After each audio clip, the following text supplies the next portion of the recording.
Ladies and gentlemen, boys and girls, welcome to the DTM eSports 2025. Oh, it feels like ages now since we've done the shootouts, but we are here for another season. My name's Luke Crane. I'll be one of your hosts for this, and I'm joined by Connery Malek. Connery, how the devil are you doing?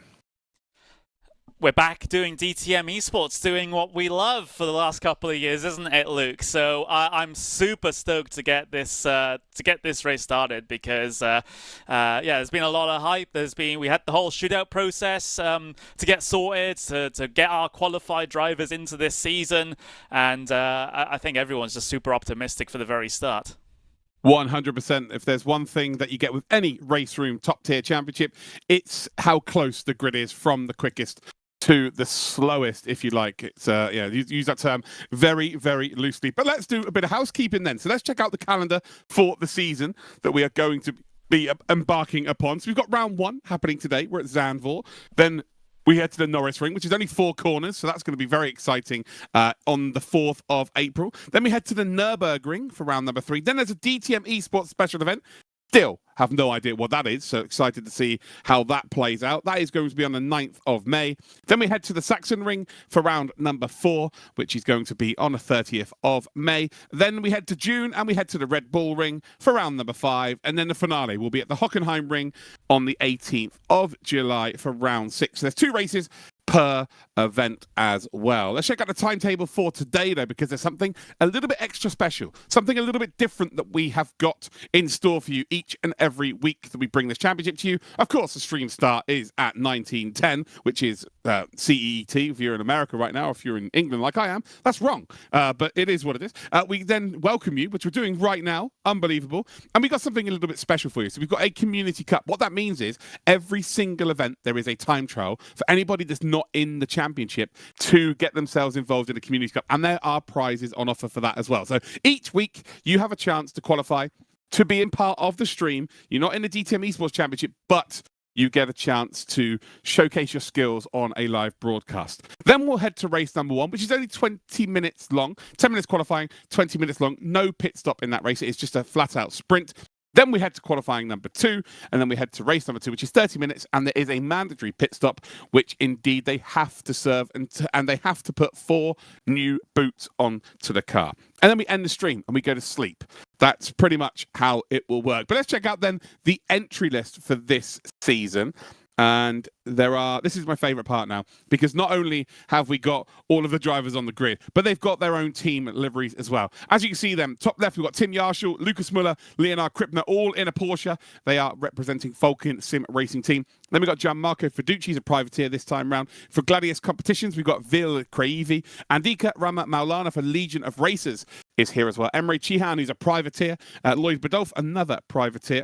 And then we've got a few cars racing for needracing.com. It's actually 5 in a row. We've got Turka Hakkinen, and we've got Christian Mitchell and Philip Dreys with Dravozikov, who is named. Can't believe you qualified there, Ilya. It's unbelievable. You've really hurt me as a commentator. But I'm going to have to learn how to say his name for the entirety of this season. We've got Julian Kunzer as well, all of them representing the Porsche. Of course, the Porsche was the championship winning manufacturer last time round with Tim Yarshall. Nicholas Huben then for Team Nitro in the Ferrari. Also in a Ferrari, joining him are the next 2 drivers, Michal Neg for Walk Racing Esports, Enzo Filipal, who is a privateer.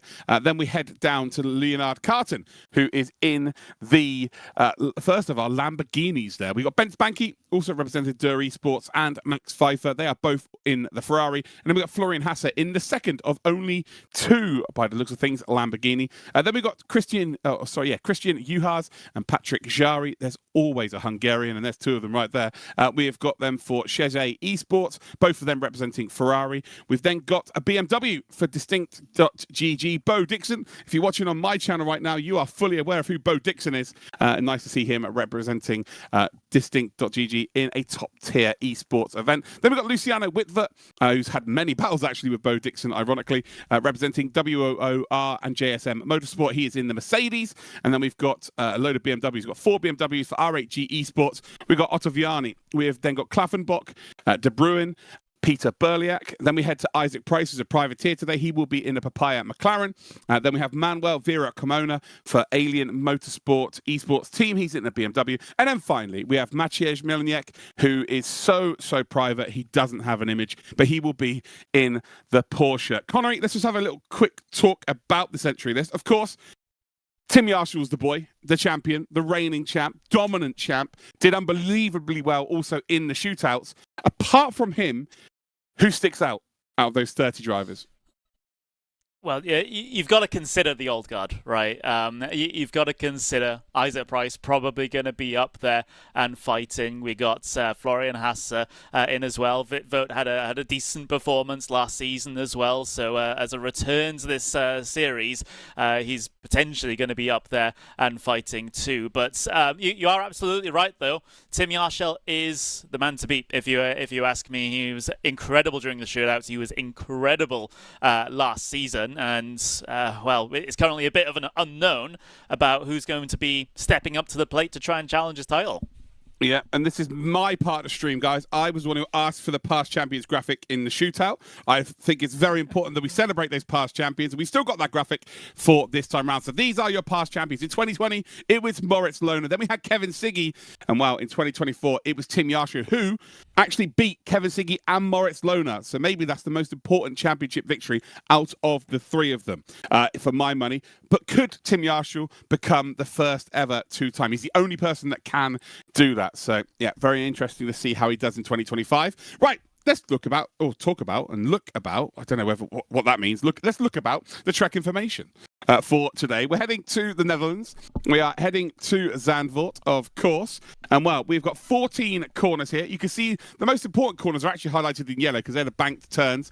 It's very important that you can set yourself up out of the final turn along that long start-finish straight in towards turn number 1. But there's also an opportunity to make a move through turn number 4 as well. But there are two different lines. The inside line, ironically, is a slower line than the outside line. So you're going to see a lot of cars take the outside line. The two race times are going to be 20 and indeed 30 minutes. And, well, the race distance is going to be 146 kilometers, apparently, between the two. The actual lap record is Ben Durr, which is the official, real-life lap record, with a 33.614 for Durr Motorsport. So, yeah, it'd be interesting to see how close that these drivers do indeed get to those times.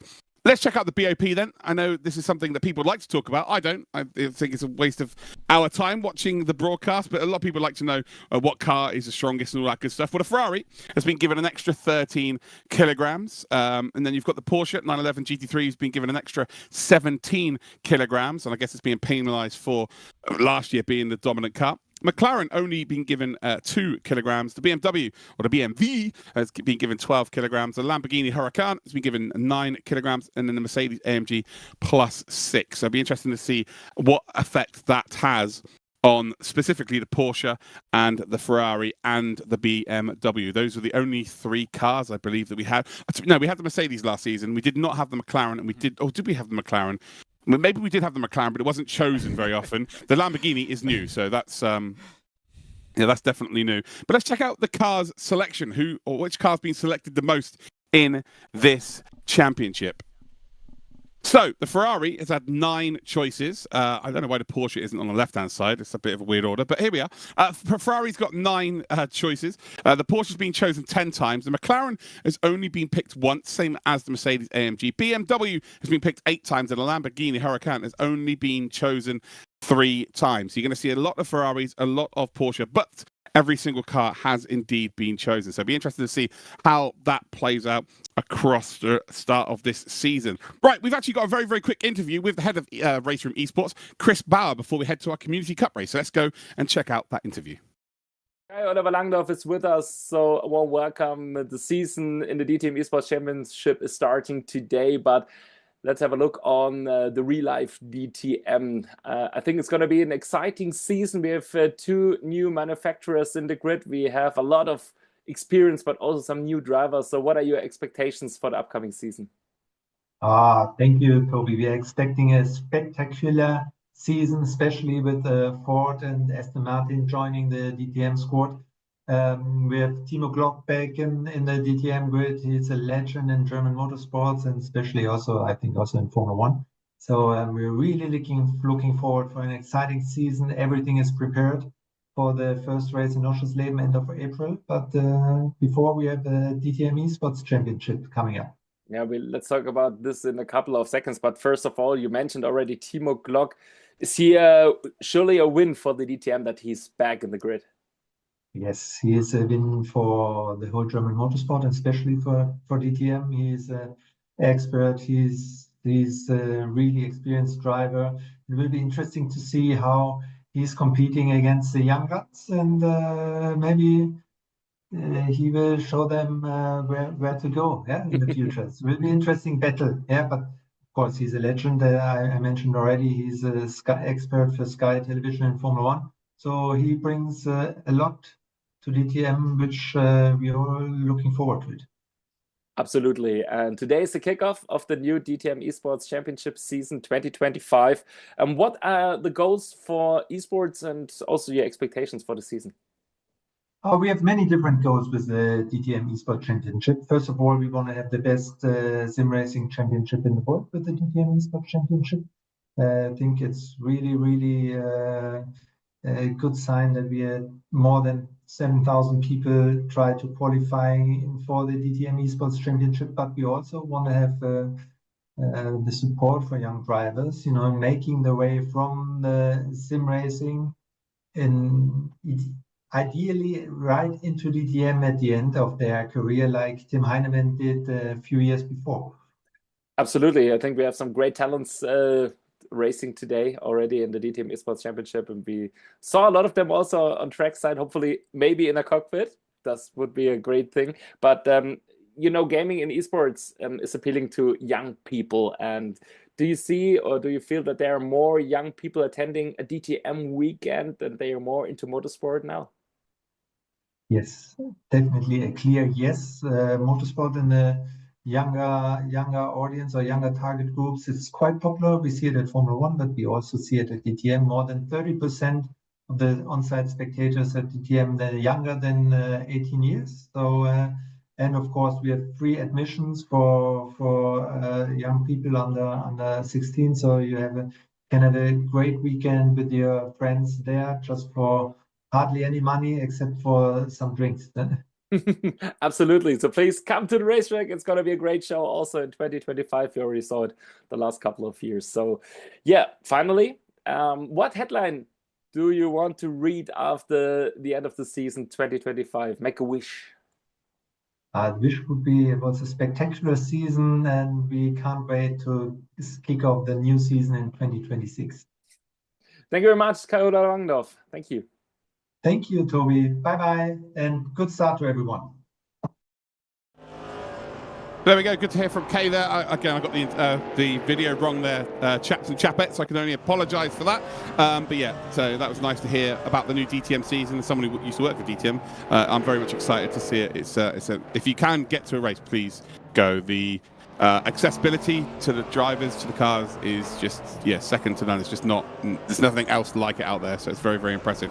Right, something we should mention about the Community Cup. Each week it'll be a different class of car and obviously a different track. It'll be the similar.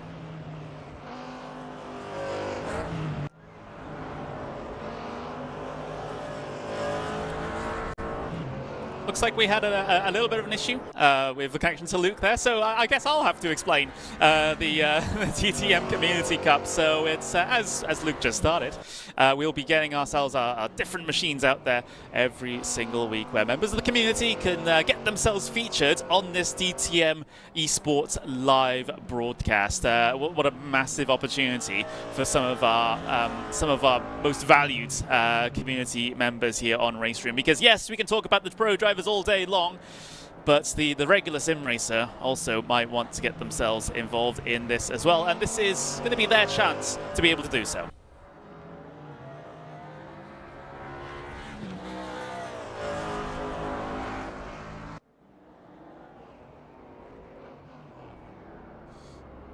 Not slow drivers. Brandt as well, someone I've come across before in 7th. Fraser Rostance, good to see Fraser. I can guarantee you he's the oldest on the grid. That's for sure. That's his tagline, the oldest man in sim racing, or like one of the oldest people in sim racing. But yeah, it's just nice to see an opportunity for the community to get involved with these main broadcasts. So it is a 20-minute race, ladies and gentlemen, cars. We are ready to rock and indeed roll. It will be a rolling start as well, I believe, for these drivers, and there will be a running championship, but you can qualify each and every week, so it'll be a different grid each time. Here we go, Connery. We're about to go. Yeah, absolutely. It's great to get these guys featured on this particular broadcast, because not everyone will get the opportunity to race at the top level of sim racing and to feature on these streams and things like that. So it's a really, really good opportunity for some of these drivers to really get the experience, I guess, of like being a pro sim racer. Yeah, certainly. It certainly is. Again, maybe a chance to showcase.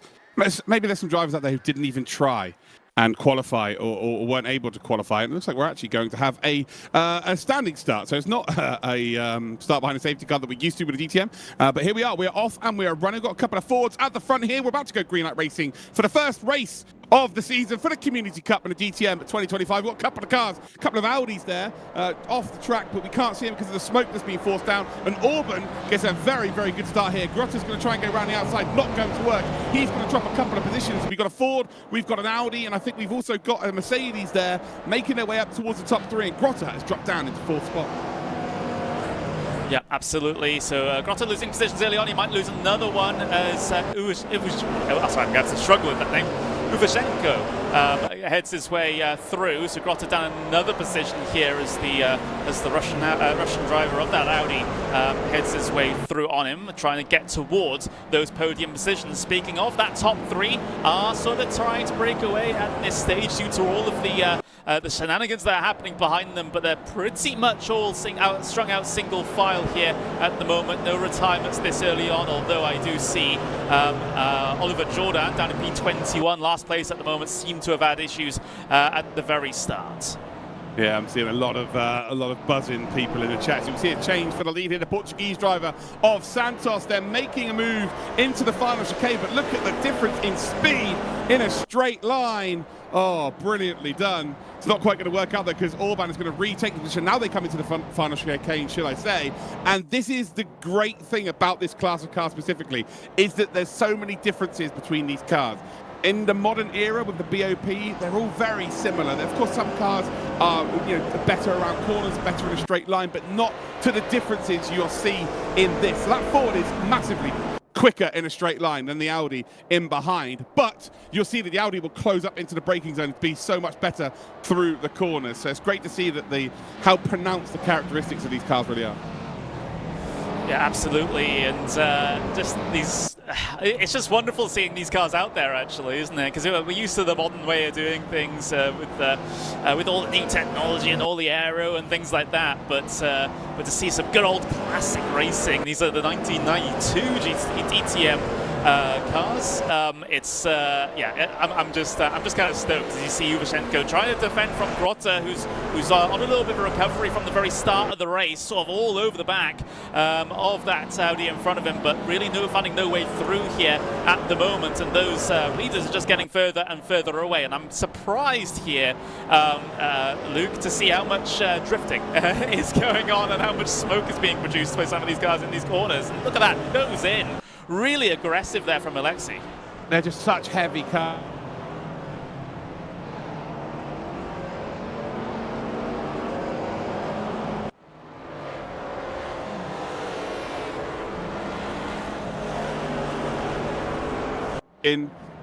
Orban, there we go, we're about to see a move there from Grotter down the inside of the Russian, and well, he's not Russian to give that position up, that's for sure, because he's going to hold on, and on the exit of the final chicane, he is going to hold on to the position, and actually, all of a sudden, we've got Bjorn here, looking to get involved, maybe be the opportunist, not quite going to work out there. So, as it stands, Orban, as always a Hungarian, leads the way, as we get a lovely onboard here then of Bjorn. Can Bjorn make something happen? There we go, we see the banking on the exit of the final corner. Look at the straight line speed difference between the Ford and indeed the Audi.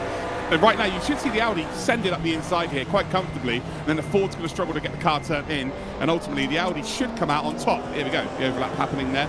But there, the speed difference in a straight line is just massive. But the cornering speed difference for the Audi is, again, just as significant as we come then through turn number 4. 2 different lines being taken. Inside line being taken there by Bjorn, but on the exit, the Ford should get back ahead. And actually, with that straight line speed, this might end up being 3 wide. Trying to find a bit of room on the grass.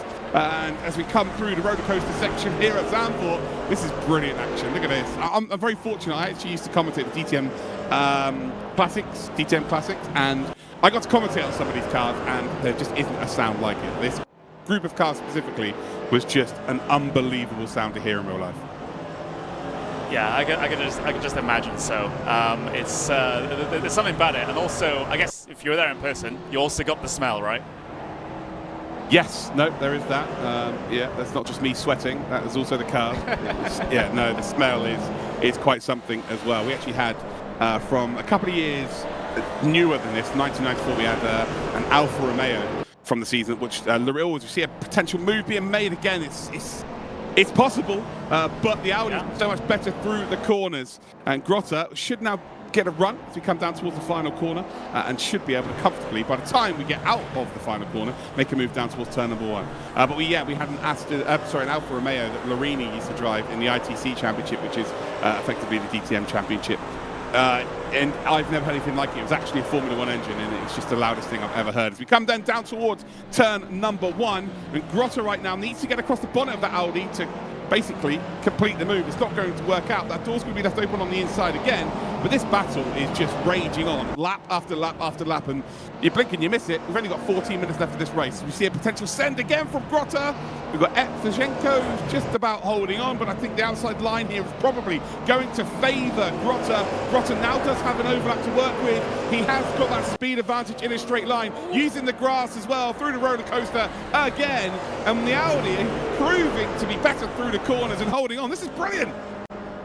Yeah, brilliant stuff, and very respectful racing as well. You can see how desperate Grotta is trying to push through. I mean, he had 2 tyres in the grass at one point, but still the space was given by the Audi as this continues on. The front 3 have run off into the sunset. They're completely checked out, saying goodbye to the rest of this pack as they all try to fight in behind. A little bit of a move being made a little bit further back though. Sebastian Ree down the inside of Magales. Through the smoke they come. Magales having to be trapped on the outside now of the German as they race their way down through this middle sector. And again, a little bit screwy on the brakes for Magales, the Brazilian, trying to make this overlap work down into here, side by side between the two.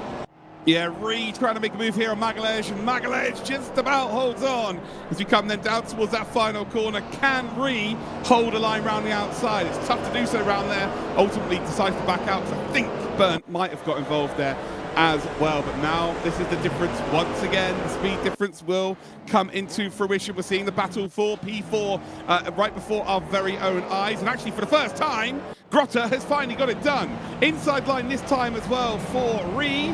Magalhaes is going to have to, well, no, he's not giving up at all. He has kept that overlap just about, but now that speed difference should come into fruition. Move done and dusted, and Ree moves up a spot. Let's go a little bit further down the grid, by the way. Jordan, who's in the first of our Opals, is not just oh, there we go. That's such a beautiful looking car. Beautiful looking car. You know, we've got Opel on the grid, we've got Mercedes on the grid, but mostly it is Ford and indeed Audi. Sorry there, Connery. We'll go back up to the leaders again now. I just wanted to showcase that we do have a couple of Opels out there on the circuit. We're on board with Santos then, who's going to have to try and defend from Ribeiro. Ribeiro is actually, also Portuguese. So we're going to have an all-Portuguese battle for a second right now. And remember, that car out the front might come back to these. The tyre wear is very significant, especially with the Ford, so expect to see Orban maybe getting back involved in this sooner rather than later. Potentially leaning on those tyres a little bit more. You might think this is such a short race, it shouldn't matter, but yeah, these cars are really true through those tyres. So potentially expect Orban to fall back in, but we'll see how things go, because if Santos and Ribeiro get involved with each other here and slow each other down, Orban can then potentially relax a little bit, not lean on as much on the tyres, and try and coast home with the 11 minutes and 30 seconds that we have left to run here. You can see Santos getting a little bit sketchy, driving from his wing mirrors here on the way down in towards turn number 1, but Ribeiro taking that big wide line. Has he got an overlap? No, he hasn't, in towards T1. I'll tell you what, Orban managed to gain about half a second in a straight line as you see a big send up the inside there. Ree is up the inside of Bjorn. Bjorn, though, is just about going to keep the overlap on the exit, I believe. No, he doesn't. It's done and dusted in the Ree making another move then. So looking to try and get up towards that top 5. Evtushenko next to take on. Yeah, absolutely. And Carlos getting himself involved in here. There was a little bit of a slide a little bit further back. It's just a big gaggle of Audis back here, all in the same livery, so it is pretty difficult to tell them apart. Megala's holding on here at the moment with that second, Audi that second in line there. Meanwhile, a little bit further up, Sebastian Reed leaning on the back of Yuvashenko. I'm going to butcher that name every single time, I apologise. But Sebastian Reed, look at him, right on that rear bumper of the Audi ahead. For P5. He's giving him a good old sniff. It's Ree there.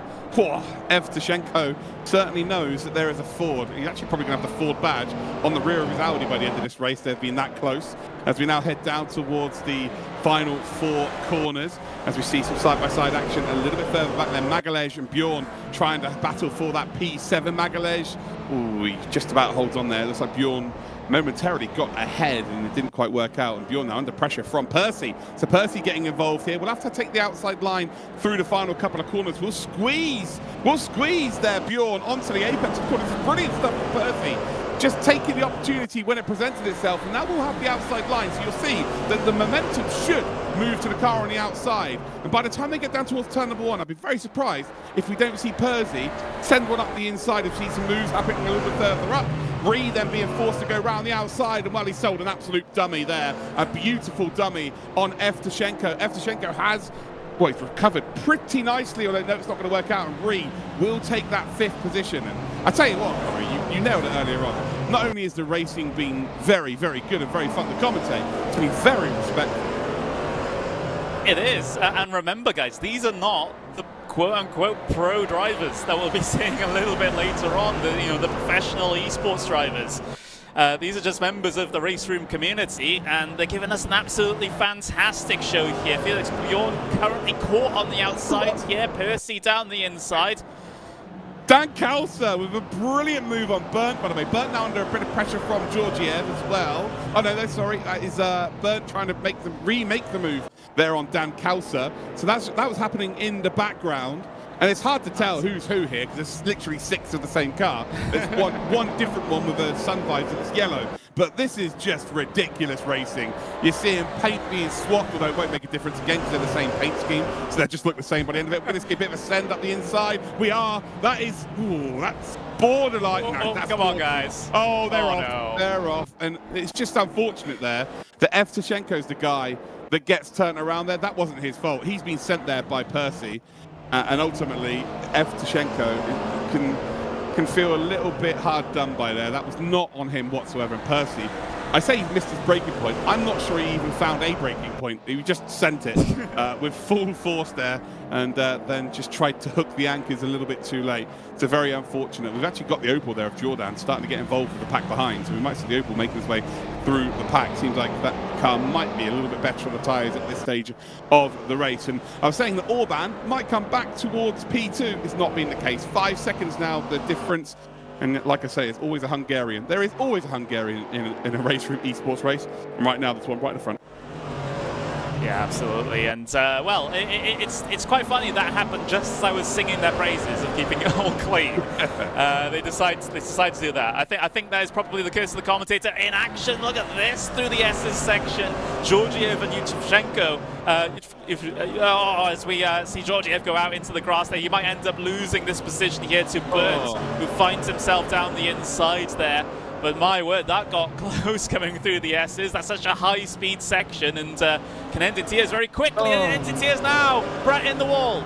Bernd has just been, he's just been bum packed there, unfortunately, and he was just a little bit slow on the apex, and the car behind just couldn't react. It's hard enough commentating when there's 6 in the same car, let alone when you've named one driver 6 different names in the last 60 seconds. So there's 12 of them.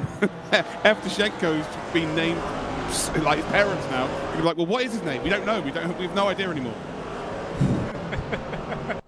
But by the way, this train for sort of P5 and back is still raging on. in and amongst all of these Audis. Sorry, P6 and back, I should say, as they head on to the banking here with coming up to 6 minutes left to go. Go ahead. P2, look at the battle for P2 here. Look how close it is. Wow, yes, these three have really closed up when they've actually got past Ribeiro. So Ribeiro has dropped down, and I guess the battle between Santos and Ribeiro has given the opportunity for Grotta to catch up. Three different manufacturers, all battling for that second position through roller coaster again, and it is Santos that just about holds firm, and I think Ribeiro is very much struggling. Oh, it looks like Percy now has fallen down the order. Oh, well, that's looks like I've sat on that boot. That's not good. Oh, whoa. Yo, you're about to get Connery Police there. He's not going to be happy with that rejoin. Magalej. Oh, that is not... Yeah, I'll let you take that away, Connery. I know you hate a rejoin like that. Like, I think it's good that we don't have replays here because we probably don't want to watch that attempt again. As Magalhaes decides to take the tow back to pit lane, will be one of three retirements as we look back towards the podium. Sitter, Nuno Santos pushes out wide. Here comes Ribeiro in the Mercedes. Bit of a drag race down in towards the next braking zone here. Battle of the late breakers as they head their way in towards the right. Slight overlap for the Mercedes on the outside, and he gets through. Ribeiro P2. Oh, this is brilliant stuff here. Santos just lost the position for a little bit, but now as we come through the final couple of corners, pinches Ribeiro onto the apex of the first right-hander, and this is now bringing Grotta back into position, and by the time they get down towards turn number one, they might be in a bit of trouble, both of these cars. Grotta goes out to the far left, trying to find himself a bit of room to maneuver, trying to get the slipstream there of the Audi, plus the overspeed, and now the gap has opened up. Should move up into second, but is there the opportunity, or should I say, up into third position, second of this group, and they have a bit of contact between all three of them. Looks like they're all good. All big snake of oversteer there on the exit for the Mercedes driver of Ribeiro, and Grotta is going to have to live to fight another day, although does send it through turn number 3, now down towards turn number 4, takes the high line, should get that momentum on the exit, but actually he's just a little bit too far back, and there's 4 minutes left in this race. I have no idea who's going to finish second. This is brilliant. This is great. This is fantastic. It's just swapping positions left, right, and center. Santos has a little bit of breathing room at the moment in that Audi, but it gets eaten up through some of these sections by the Mercedes and the Ford coming in behind as well. So Santos trying to hold on. Orban has checked out, by the way, 6.5 seconds as far as the race lead is concerned. So pending a solo mistake, he's pretty much clear with less than 4 minutes left to go. But for P2, the rest of the podium positions, Luke, as you mentioned, well, you could just pick a random one and you probably have about equal chance of winning. Tell you what, I was about to see a potential move here again from Grotta. Ribeiro just gives him a little touch there to go, not today, sunshine, and they get through there relatively well. We've got Jordan, who's battling now with Fraser Rostance, but there's like a group of 4 cars all battling for a top 10 as well. Georgiev, yes, the fastest formation lap in the world, and Jordan has found some serious pace here, and I believe that car is looking after the tyres better than everyone else around, because Jordan was 17th position at the last time we checked, so definitely making his way through this little pack. Fraser Rostance and Charkosset have both fallen foul of Jordan's pace, and now can he make a move then on Georgiev and Ev Tishenko, who are both battling for position? But again, I guess we have to look at the battle for second position. That is what is very hot right now. With 2 minutes 44 seconds left on the clock, we see a big send into turn number 4 then from Ribeiro on Santos. This is going to slow them down significantly enough for Grotta to get back involved. Doesn't work out. Whitmer's has just overtaken Dan Kauster a little bit further back, and we've seen Jordan battling with Ev Tishenko. He's got ahead of Georgiev as well. Oh, well, look at this. It's like 14 wide. What is going on here? There's a very sick looking car, and I don't mean down with the kids sick as well. That is, I think maybe, who is that? That is Fraser Rostance. And well, he's now going to send it up the inside of turn number 4. He'll be slow on the exit, quick through the entry, and Jordan should get this relatively comfortably on the exit of turn number 4. Now off to chase down Ev Tishenko for a top 10. Can we get an Opel in a top 10? Oh, we'll just have to wait and see. There's still opportunities for Jordan to make this happen. Maybe an opening off the exit here. There was a compromised line from Ev Tishenko, and now the Opel looks to try and find the gap on the inside. Does not get one, though. Has to look in the wing mirrors, too. Oh, Fraser Rostance taking full advantage here as well. He's trying to get involved. He's not letting anything go for free here for Jordan, and has got ahead. Then switches back underneath to block off any potential attempt there from Jordan to retake it. And Fraser Rostance is rolling back the years. 1 minute 25 seconds left on the clock, I believe, because of how far Orban is in the lead, that we probably still will have 2 more laps to go. We've got someone saying do, Max Verstappen. Yes, he's in the stands here at Zandvoort as we come down towards turn number 1. Grotta round the outside, is 3 wide on the exit, and by the looks of things, Santos is just about going to hang on. Ribeiro does filter back in behind Santos, and Grotta is going to have to live to fight another day, down towards 4 again. And wow, it is anyone's guess as to who will finish in P2, but Santos right now is doing an unbelievable defensive job. Yeah, he's doing really, really well, keeping both the Mercedes and the Ford in behind. It's I feel like he doesn't quite have the clear air pace of the 2 guys behind, but he has the positional advantage. He has the defensive advantage in keeping them at bay, and you can see he's a little bit slower through the right there, and as the Mercedes tries to bear down on him. But yeah, this is going to be very, very close for the very end of this race. 25 seconds left on the clock here as they wind their way through. Yeah, it's going to be very, very tight again. Orban is what, 10 seconds up the road, having to deal with some back markers through the final chicane. I think this is it. 10 seconds to go. Yeah, he's definitely not going to cross the line. And actually, I think he's slowing down on purpose to make sure this is the final lap, which is a very clever decision to make. I mention this all the time. When it's very close to being the end of the race, just make sure it is the last lap, as we see some potential moves happening here for P2. Orban will become your first ever Community Cup winner. We are missing a driver here. Yeah, Grotta is, well, there he is. He's in the background. He will not be battling for that podium position, but there is Orban that will take the checkered flag. But who will finish in second position? It is going to be a Portuguese driver, but which one of the 2 will it be? And it's going to be Santos that takes second. Ribeiro will finish in third, if you can see it with all the smoke. Unbelievable action here. This is only the Community Cup, guys. This is the warm-up to the DTM Esports Championship. We've got 2 races for DTM Esports tonight, and well, I'm not sure either of those races are going to be able to take on that for entertainment. That was ridiculous. Yeah, we cut away to the race leader for the crossing the line shot at the last moment there, at the wrong moment, shall we say. Who's better, myself or the Formula 1 directors? I don't know. But so we have the rest of the runners head their way across the line here. Jordan did finish 12, so P12 for the Opel, which is by far the most unpopular car in this particular race. So good result there. But my word, yeah, Orban with a dominant performance. But what a crazy situation for P2 and 3. Yeah, no, that was absolutely phenomenal, guys. It was, yeah, a great start to the Community Cup. You have to let us know in the chat whether you enjoyed that. And remember, we still got the actual DTM Esports Championship yet to begin. We've still got 2 races today. And I'm already breathless. So that's what you can expect from the Community Cup. Each and every week, we're going to have one of those races to kick things off, to warm the stream up. Oh, God. And we've only got 6 minutes until we head to our first DTM Esports race. So if you want to go get yourself a cup of tea, now it is the time to do so. But there it is. Christian Orban is your race winner. Nuno Santos is in second. And then we've got Thomas Ribeiro, who finishes in third position. We've been told that we might get an interview with the race winner from this race, but they've yet to join the lobby. So again, guys, they are told every week you can do an interview with the commentators. If they don't join, there's not a lot we can do about it. So it's just basically you stuck with me. You stuck with me talking rubbish. You stuck with me and Connery. Connery the eye candy, of course. Just talking rubbish. But too nice. Connery, what a start to the DTM Esports Championship. We've not even started the DTM Esports Championship. Yeah, if the support race was like that, like the pro driver is going to have a bit of a task to try and top that one. That's for sure. Incredible stuff. And what else? What other superlatives can I say here, Luke? Because that was pretty damn good. And also, the only thing that would have made it better is a grandstand finish, right? But it's but I'm going to take what we can get with that one.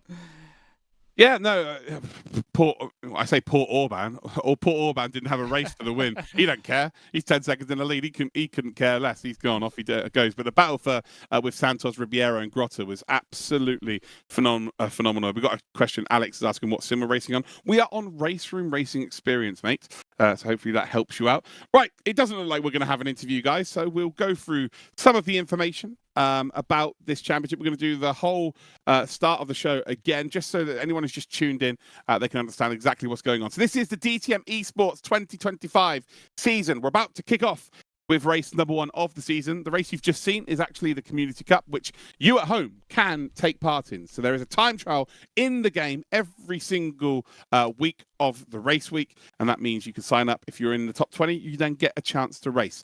Here's the calendar then. Today, Zandvoort, we are here. We're ready to rock and roll, right? Round 2 will be at the Norris Ring. Then we head to the Nürburgring. Then we've got the DTM eSports special event. I have no idea what that is. I still have no idea. I'm pretty excited. It's like a big surprise, like Christmas, but in May. Then we head to the Saxon Ring for round number 4, Red Bull Ring for round number 5, and then we head to the Hockenheim Ring for round number 6. Let's have a very quick look at the timetable for today. We're already well into the timetable, of course. Community Cup race done. We're about to head into qualifying. We've got about 4 minutes until qualifying does indeed begin. So we'll give Connery a chance to get in there before we do indeed have a look at that. And then we've got race number 1, which is 20 minutes. The difference between race 1 and race 2 is that race 1 does not have a mandatory pit stop. In race 2, they have to stop. There'll be a pit window. You'll see it up on your screens on the timing tower, and it will tell you whether a driver's pit or not. And they have to change all 4 tyres. And then the broadcast is over. Racing done. Broadcast is over. Let's check out the entry list just very, very briefly, just so you can see maybe find out who your favorite driver is, maybe your favorite color car, and all of that good stuff. You can see that there's a lot of Porsches on there, a lot of Ferraris chosen on there. We've only got 1 McLaren, I believe, although we're going to see exactly how many were chosen very, very shortly. But you can see all the drivers there with their pictures, apart from Maciej Milniak. He decided that he wants to be he wants to be all nice and mysterious, just in case there's any Tinder dates watching, so he can stay mysterious for them. So that's the entry list. Let's check out the past champions. So Tim Yarshall was the first name on the list, on the entry list. He was the last winner. So he's the reigning champ, and he's the only driver that has a chance to become a 2-time DTM eSports champion. Obviously, Moritz Lohner won in 2020. His prize was to go and have a test for DTM Trophy. He managed to race in DTM Trophy for a season and a half, or nearly 2 seasons. Kevin Siggy, he won in 2022. And the most impressive thing about Tim Yarshall is that he beat both Kevin and Moritz to becoming champion in 2024. So, yeah, that's the most impressive thing, really, I can say about Tim. And he's looking to become, again, the first ever 2-time champ. Right, let's check out the track information for today. You've just seen it. We had some amazing racing action with our Community Cup there. But let's check out exactly what we have got in store today. So there it is, Zandvoort in the Netherlands. You can see we've got a 20-minute and a 30-minute time race. The circuit length is 4.3 kilometers long. There are 14 corners. The most important corners, though, really are turn number 1, turn number 4, and turn number 14. If you can set up through turn number 13 and then into 14 for turn 1, it's a brilliant opportunity at an overtake. But because of the banking through all 3 of those corners, it means that there are multiple lines through there that can be quick depending on the circumstances. So yeah, definitely keep an eye out on people taking different lines through each corner. BOP, let's check out the BOP then. I know a lot of people like to talk about this stuff. I don't. I find it very boring, and it just creates a story that just doesn't really matter. But there is a BOP, of course, to make sure it's fair for everybody. So the Ferrari has got plus 13 kilograms. You've got the Porsche, who's got plus 17 kilograms, which is a good meal for me. We've then got the McLaren 720S, which is plus 2 kilograms. The BMW has got 12 kilograms. The Lamborghini Huracan has got 9 kilograms. And the Mercedes has been given 6 kilograms. And that is to indeed balance all of the cars so that it's as close as possible for your viewing pleasure. Right, let's check out then the car selection. See how many people have selected what car. We can see that the most chosen car then is the Porsche 911 GT3. Then we've got the Ferrari 296, who's got 9 choices, so the 1 less than the 10 that have chosen the Porsche. We've then got the BMW, who's got 8 choices. Then the Lamborghini Huracan has got 3 people that have chosen it. We've got then the McLaren and the Mercedes, who've both got 1 selection each. Hold on. We've got... My Miggy said, I'm scared of Zandvoort, but not of Nürburgring. Okay, I'm not sure what the context of that is, but if you're scared of a race circuit, again, maybe I know a counsellor that can help you. I don't know. But here we are. We've got first of all, just shows how much they care about our broadcast, guys. We don't have a little office. We don't have a little desk or anything like that. We're just at home, just chilling. Look at it. Look at how professional. Look at the German one. It's unbelievable. They've got their own big screen. They've got their own graphics on the front of the desk. They've even got a wheel rim that they've stolen off a car that someone doesn't know about. Unbelievable. But then you've got all the drivers there in their Zoom call, just chilling. But yeah, just outrageous. As we see, then also there's some. We're actually looking at the German broadcast there by the looks of things. They've got trophy graphics as well. We don't have that. We weren't given that, so you know, it is what it is. But yeah, no, there is a German broadcast. If you've just accidentally dropped onto the English channel and you're like, oh, I speak German and I don't want to listen to this guy talking right now, then you can head over to there as well. Right, here we are. We're into qualifying, ladies and gentle cars, for the DTM eSports 2025. This is qualifying. Yes, it is. Says Q there. Connery, I'm going to let you talk now, so it gives my voice a little bit of a break. But, we're here. I can't wait. Absolutely. First qualifying session of the main season then, folks. And of course, just to explain how qualifying will work here, the drivers will have themselves 10 minutes.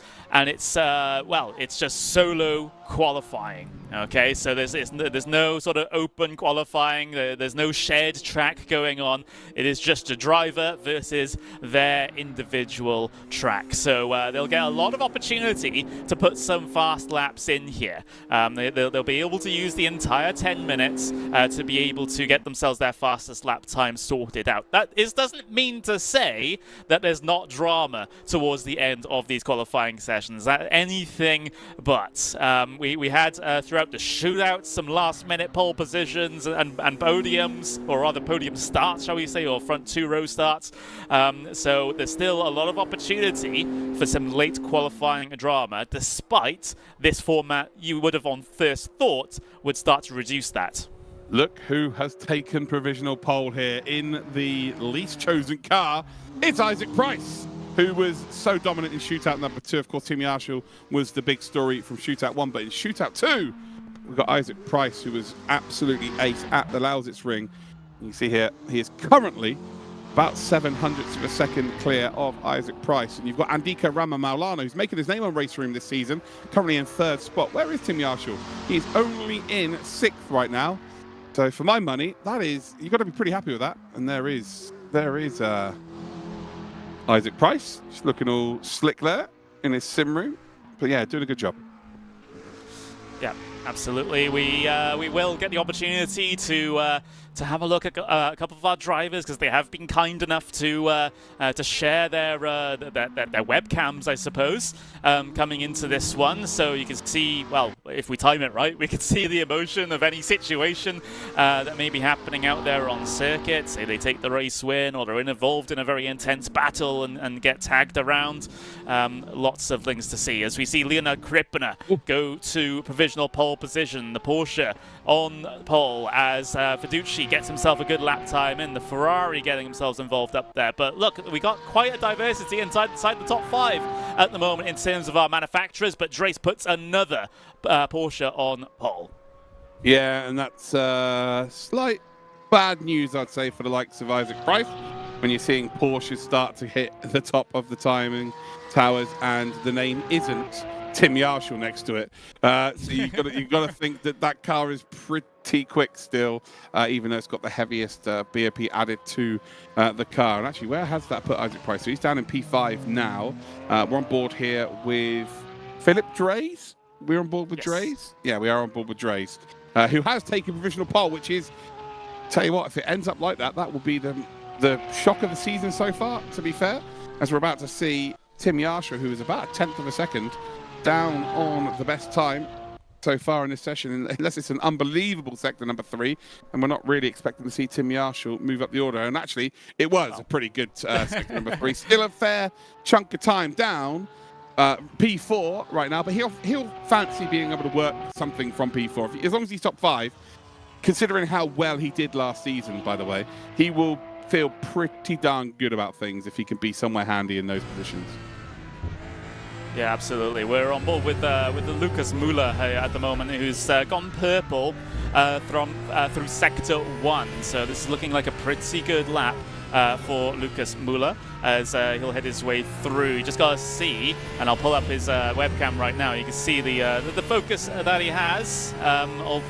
So he's racing on an ultra wide as well instead of a triple screen setup. So that one is an interesting thing. Some drivers prefer the no bezel look, shall we say? But as Lucas Müller gets himself towards the right, the fast right-hander there, he's looking for that lap to be put together. He was green through the second sector as well, so he relaxes a little bit just as he comes across those grid spots up to the start-finish line. What's the time going to be for Lucas Müller? Good enough for P4. Yeah, very nice stuff there for Lucas Müller. I'm also part of the ultra-wide gang, not just me personally. I mean, the monitor I use. There'll be some people laughing about that. But yeah, Philip Drees currently still the fastest. Leonard Krippner still second. Gianmarco Fiducci, the first of the non-Porsche drivers, currently in third position, and that would be a really good effort, I think, from Fiducci. Lucas Müller, Tim Yarshall looking to try and improve right now and move himself back up. Of course, the defending champion got the number one on the car, which I'd love to see that. I love it when drivers do choose to put the number one on their car when they are the championship winners. Of course, it is their choice. They could choose their favorite number, but I think it's very nice when they do indeed do that, as we're heading down towards the final timing beam cut, and it's green again. So this is faster for Tim Yarshall, but there's no purple. This would be good enough for second, though. This would be good enough for second. So we've just got to nail the final two corners, and this will be good enough for a front row start then for Tim Yarshall. And the start of his defense of the DTM Esports Championship is looking very strong indeed. We exit then the final curve, and I'm sure we're about to see him reset straight away to go again. But what is his time this time round? Can he find those 200s at the end to go pole? Across the line he goes, and actually, it was not a good final sector, only good enough for third, which, in all fairness, is still absolutely amazing. Top 30 separated, by the way, by 0.8 of a second. You have to go down to P24, where it's not half a second. This is just absolutely ridiculous. Yeah, absolutely. It was looking like a good lap there from Fiducci, but an error on the brakes there means that he takes the toe back to the start and he can get himself out for another flying lap. Juha's currently on screen right now. Very good sector 1, decent sector number 2 as well. So this is looking like a tidy lap for Christian as he drops down a couple of positions as others try to improve their lap time. But if he can nail this third sector, we can see Juha's jump up the order. Yeah, I'd say if he can, even if he only loses 1/10 of a second in this final sector, it's going to put him somewhere handy in that top 10. So we're about to see him come across the line. Juha's then for that Hungarian flag livery as well for Sheze eSports. Across the line he goes, it's P12. So an improvement, and again, you find 1/10 of a second. Oh, so we're about to see Philip Drees maybe improve on his time. But you find a couple of 1/10 of a second in this session, you are going to shoot up the order. Yeah, absolutely. I mean, the top 3 are covered by half a 1/10 of a second. It's pretty crazy here at the moment. Oh, actually, well, just over half. Yeah, they're covered by half a 1/10. So I shouldn't doubt myself. It's about to be a lot bigger as we go across the line. That is outrageous there. Drees with a 32.6. Can you get the track graphic up just very quickly for me, Connery? Because the real life lap time record is on there from DTM. And there it is. It's a 133.6. So they're nearly a second faster than what we see in DTM. So a 132.6 is the time that has been produced. And Leonard Krippner on his final attempt here. Yeah, he won't be able to put another one in. And this is the key now. If they haven't started the lap now, that is it. They're done and dusted. Once it hits 0, the session is indeed over. And Philip Drees is looking very good. And this is not a name I would say would be right up there and challenging at the sharp end. This is always a surprise in DTM Esports, and we saw that a couple of times in the shootout, in both shootouts. There's always a surprise, but the fact that we're seeing it in the main championship, that's another big surprise for me. Dre's looking very quick. Yeah, definitely think we wouldn't. I mean, he's a very strong driver, don't get me wrong, but like in terms of championship discussion coming into this season, but not the first choice. Maybe you're like, maybe one of your choices eventually, but definitely really showing what he's capable of here, mixing it in with the top of the field. It's an all-German front row here at the moment. Was the same last season. Sorry to cut you off. Yeah. Tim Yarshall was someone who's been there or thereabouts, same as Drees. Drees has been there or thereabouts, sort of top 10s before last season. It was the same for Tim Yarshall, but Yarshall just reached a new level. and it was a domination of the championship, to be honest. It was unbelievable last season. And this season, it looks like Philip Drees might be a new name to add to the list of elite race room talent, because he takes the first pole position of the season with a 32.6. That is super, super impressive. And yeah, that is definitely setting a marker to the rest of the field, which will be worrying, because I'm obviously they're all aware of Philip Drees and they're all aware of how fast he is. But I'm pretty sure if you asked every single driver on this grid who the top 3 to be worried about, I'm not sure. Maybe a couple would have mentioned him, but I'm not sure most of the grid would have done. Yeah, absolutely. So maybe a lot of work going in behind the scenes before this event for Philip Drees, and he is your first DTM Esports 2025 pole position sitter here in the main season. So congratulations to him. It's an all-German front row as well. And we'll be getting underway on our formation lap here in just a second. So you will see the lights go green, but don't worry, that's not the start of the race. They will pace behind the pace car for a lap, and then they'll get themselves a rolling start. Come on in, chat. I'm watching the YouTube DTM chat right now, and I'm also watching my own chat. Connery, I'm sure you're probably watching some other ones. But get your predictions in right now. I think we're live also on Race Room's Twitch, and we're live on Race Room's YouTube as well. But yeah, get your predictions in the chat right now. Who do you think can go out there and win this race? Just one name I want from you all watching right now. So let me know who you believe or do you want to see win this race. It is Philip Drees on pole position with Krippner in second. Isaac Price is in third, the first of the non-Porsches in the McLaren. We've then got Lucas Muller in fourth position. We've then got Andika Rama Maulana, who is in fifth position, the Indonesian, in the first of our Ferraris. Tim Yarshall, the reigning champ, only in P6, maybe. This is a bit of a wake-up call for him, seeing some names ahead of him. Fiducci then in 7th, Sheehan in 8th spot. We've then got Kunze and Hassa as your top 10. Hakkinen, Juhas, Neg, and then got Michel Ottaviani and Drovozikov in your top 16. Come on then, Connery, who are you going for? Well, I mean, you can't complain about a qualifying performance like that from Drees. Let's just say that. Does that convert into race pace, however? We will have to wait and see, especially when you've got a good couple of very eager drivers to try and get themselves a good start right behind you. So it's first race nerves, it's first race start nerves of the new season. We'll have to see if everyone gets themselves unscathed down in towards turn number 1. But, you know, with the evidence that we have, with Drees doing so well, I mean, betting against him is certainly lower odds, shall we say. But don't count out anyone inside that top 10. Yeah, well, I'm going to predict someone because Connery decided to sit on a fence. That's fine, no worries. I think experience counts for a lot here. So Tim Yarshall, I think, might be a little bit too far back for a 20-minute race. But Isaac Price is not. I think the McLaren and Isaac Price might be the car to choose here. So that's who I'm going for. I'm going for the Papaya McLaren, as we're about to see the Cupra pace car come into the pits. It'll be Philip Drees that will take us away. We've got Alex Inache, who says Mikhail Neg. We've got Mason, who said Isaac Price as well. So me and Mason are on the same page here then. Round the final corner. Oh boy, this is going to feel good to say. We've been waiting a full year to say this again.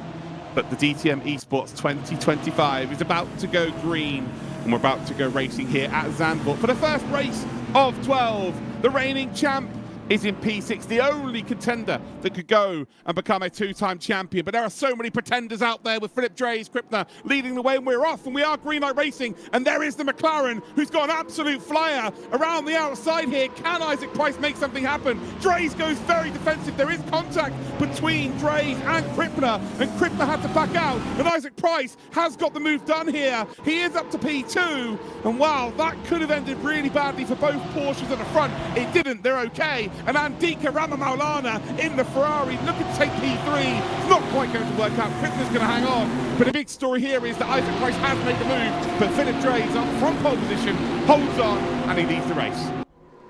Yeah, absolutely mega start there from Isaac Price, getting himself up in towards P2 as they wind their way through this middle sector now. It's still 2x2 deeper in the pack, however.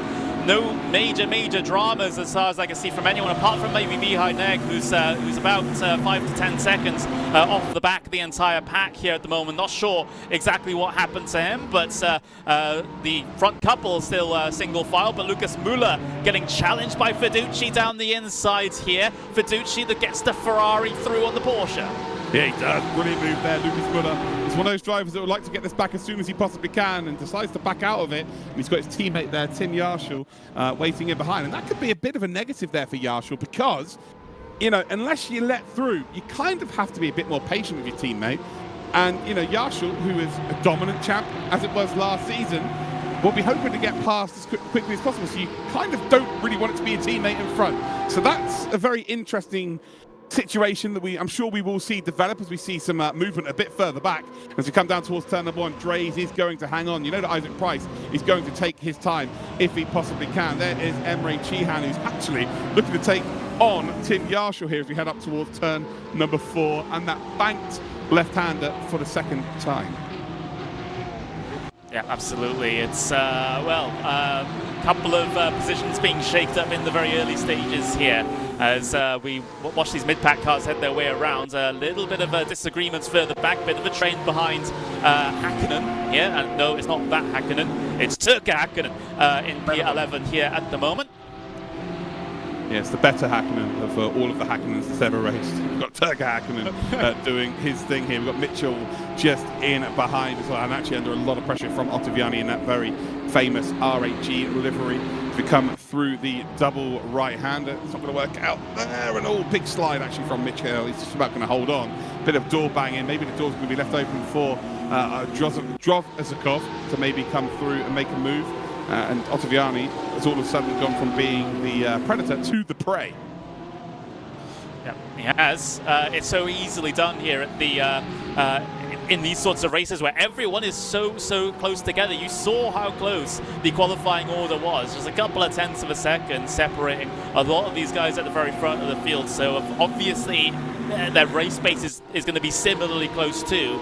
So you got to be careful when you go on the offensive here because, you know, if you don't get it right and you don't solve, you know, you don't get past quickly, you've got a train of cars right behind you, trying to get themselves through. Hakkinen looking towards the inside there on Florian Hasse in towards turn number 1. Michel with an opportunity over Ottaviani a little bit further back.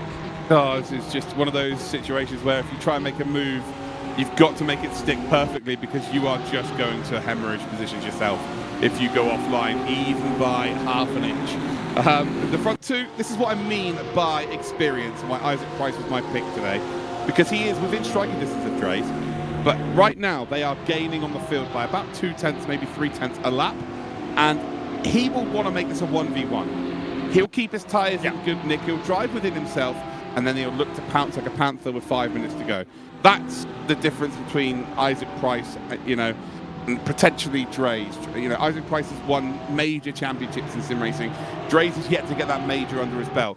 Again, very similarly to Tim Yarshall last season. We were saying exactly the same about Tim in the races number 1 and number 2 last season. But obviously he went up there and dominated the championship and got that major DTM eSports championship on his belt. And you know, Drays is still yet to prove that point. But look at the gap, it's 0.2 of a second. They're full second now ahead. And in all fairness, if Isaac does now get an opportunity, expect him to potentially take it on. We're on board with Tim Yarshall. And again, we get to see that very famous angle where, you know, apparently he's got the sun in the corner of his room. Yeah, he's not really putting a lot of pressure here on Lucas Müller. And actually, if anything, Emre Cihan might be able to attack there. There's contact between the two of them as they head towards turn number 1.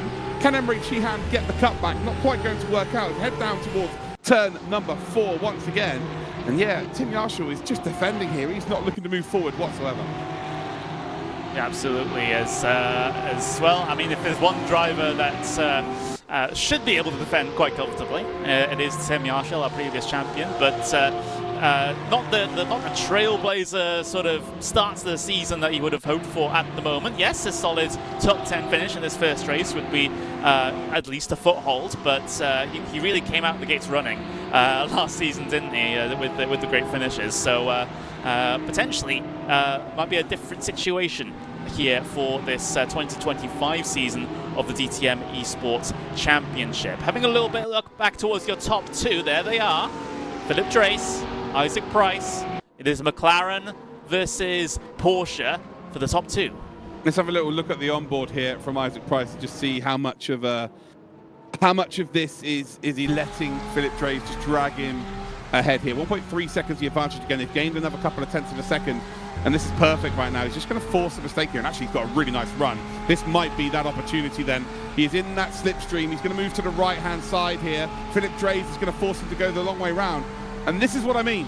This is what I mean. He's not going to try and make the move here at all. He's going to pull up alongside him, but he's not going to try and keep the overlap. He knows right now that Drace is pulling them both away. Eventually, he wants to be able to make a move that if it doesn't quite work out, he doesn't cost himself a potential move from behind. So right now, they've got 1.2 seconds to play with.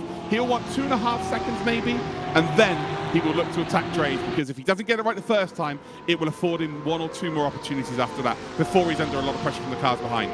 This is what I mean by experience. This is perfectly being run now right by Isaac Price. The only thing he could have done better really was qualify on pole. But right now he is just driving a really clever race. I mean, he's put himself in this situation because of that great start, right? Got the launch perfect, got the angle down in towards turn number 1.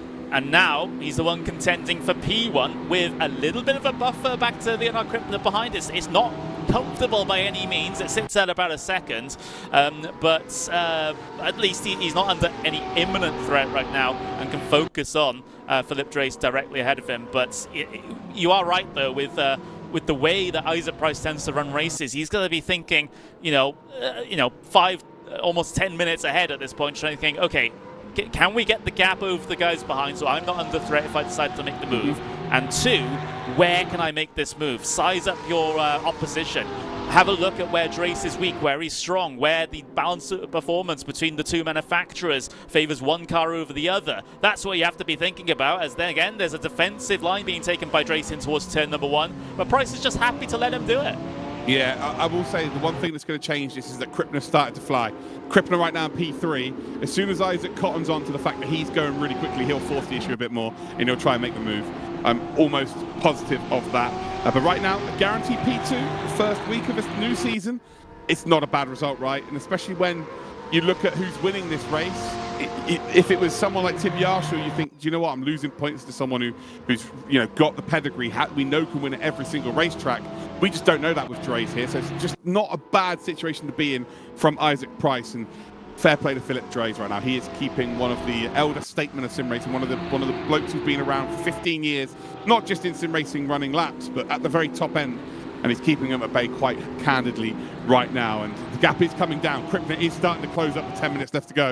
And I think that we might start to see Isaac Price get a little bit more panicky, although he has dropped a couple of tenths this time around. But yeah, things are going to start to get a little bit spicy. Go a bit further back here. Tim Yarshall, is he caught up to the back then of Lucas Muller? I think he has. We're seeing a battle here for by the looks of things, P9. So the gap between P8 and P9 has grown quite significantly. Juha's trying to keep Florian Hasse in behind. And what's interesting here is we've got Ferrari, Lamborghini and Porsche all battling for a position. So 3 different manufacturers all battling at the sharp end for the points. And the point system is as follows. If you win this race, you get 24, and then you get 20 points for second, 18, 16, 14, and it's 13, 12, and it's 1 point difference all the way down to 18 plus, where you get 1 point just for finishing the race. We see a potential move being made round the outside then from Florian Hasse. He's going to get hustled and ultimately just pushed ever so slightly wide, which, in all fairness, if you're Juhas, you have every right to do so on the inside line there, just extending the corner, if you like,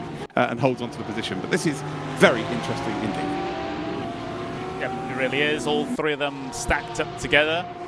Ferrari, Lamborghini, Porsche, in that order, through those S's section. And Hasse looks like he has quite a decent amount of clear air pace here, but is unable currently to find a way on Juhas, although he does make a bit of a mistake through the right there. That gives him the opportunity to Hakkinen down the inside, who swings it down and in. Has he overcooked it though? Oh, there's contact between the 2 of them as the Lamborghini tries to force an issue down the inside. Oh, it's a really good recovery in the end from Hasse. Hakkinen just left the door open on the exit. He made the move. He had the car fully ahead of the Lamborghini, and the only mistake he made was just open up the next corner. There you have to go defensive, and ultimately, he's trying to think, I don't want to lose Juhas. He has done, just by losing that position. He's lost Juhas, And realistically there, he has to be a bit more aggressive with his defending on the exit there. He got it done. There was a slight mistake from Hathaway, runs ever so slightly left onto the grass. But ultimately it's on Hakkinen there. He was just not aggressive enough on the exit.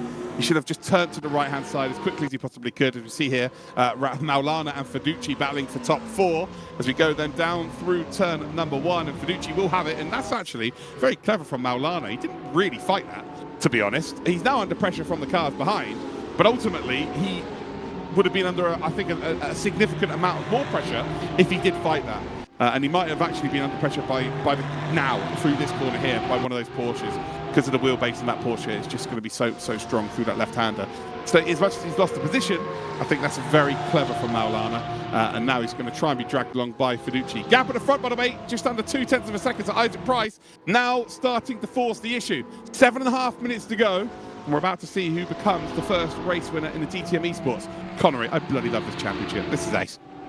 I love it too. The tension here for P1, it's obvious that Price is just biding his time. He's just letting Drace try to overdrive the car a little bit with the defense, because, I mean, we've seen Drace cover off that inside line time and time again, down in towards turn number 1, but Price is just happy. Just go, okay, cool, do that then. Like, I'm not going to go for the move anyway. You compromise your line, you compromise your tires by overdriving it. Absolutely. So then you start becoming much more vulnerable in the latter stages of the race. So it's a very cerebral approach for Isaac Price. Let's see if it works out for him, because Drace is going to make that the widest Porsche you've seen in these final 5 minutes.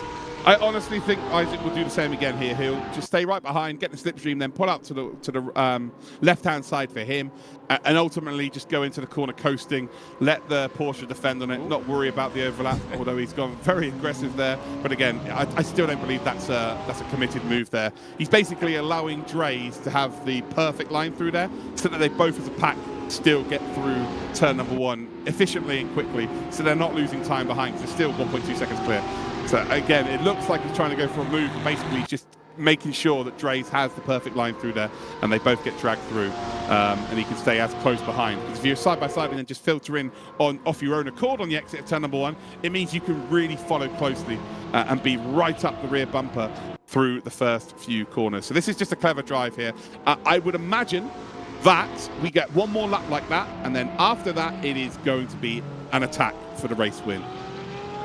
Yeah, absolutely, and we're riding on board here with Philip Drace, just with the rear-facing camera, just looking at how that papaya orange McLaren sort of looms in the immediate vicinity here at the moment. But Drace, you know, it doesn't look too phased, at least if you look at his face in the top right-hand corner.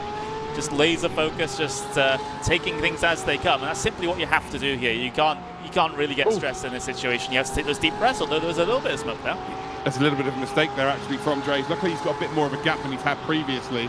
You will see the cars close up here, but Drace again has got a bit of a security buffer. You see Isaac's not even going to get alongside here. This is a coming of age race, isn't it? This is the opportunity. This is what it takes sometimes. It takes winning against the very best in a top tier championship to give you the confidence and belief that you can do this, week in, week out. And that's what we saw from Tim Yarshall last season. He got that first race win under his belt, and he did not look back. Is this the occasion that Philip Drace announces himself as a top-tier, S-tier race room driver?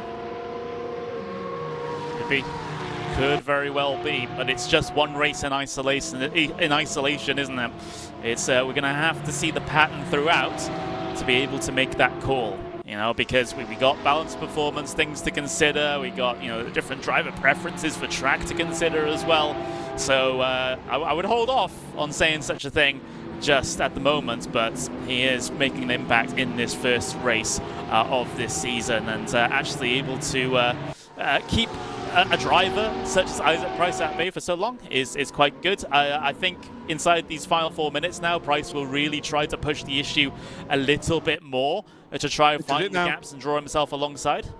Yeah, this is it. This is where it's going to start to happen now. You can see he is right behind him. There's no gap to work with. I think that this might be the lap that he tries to go for it. And Isaac Price is going to have to go the long way round here.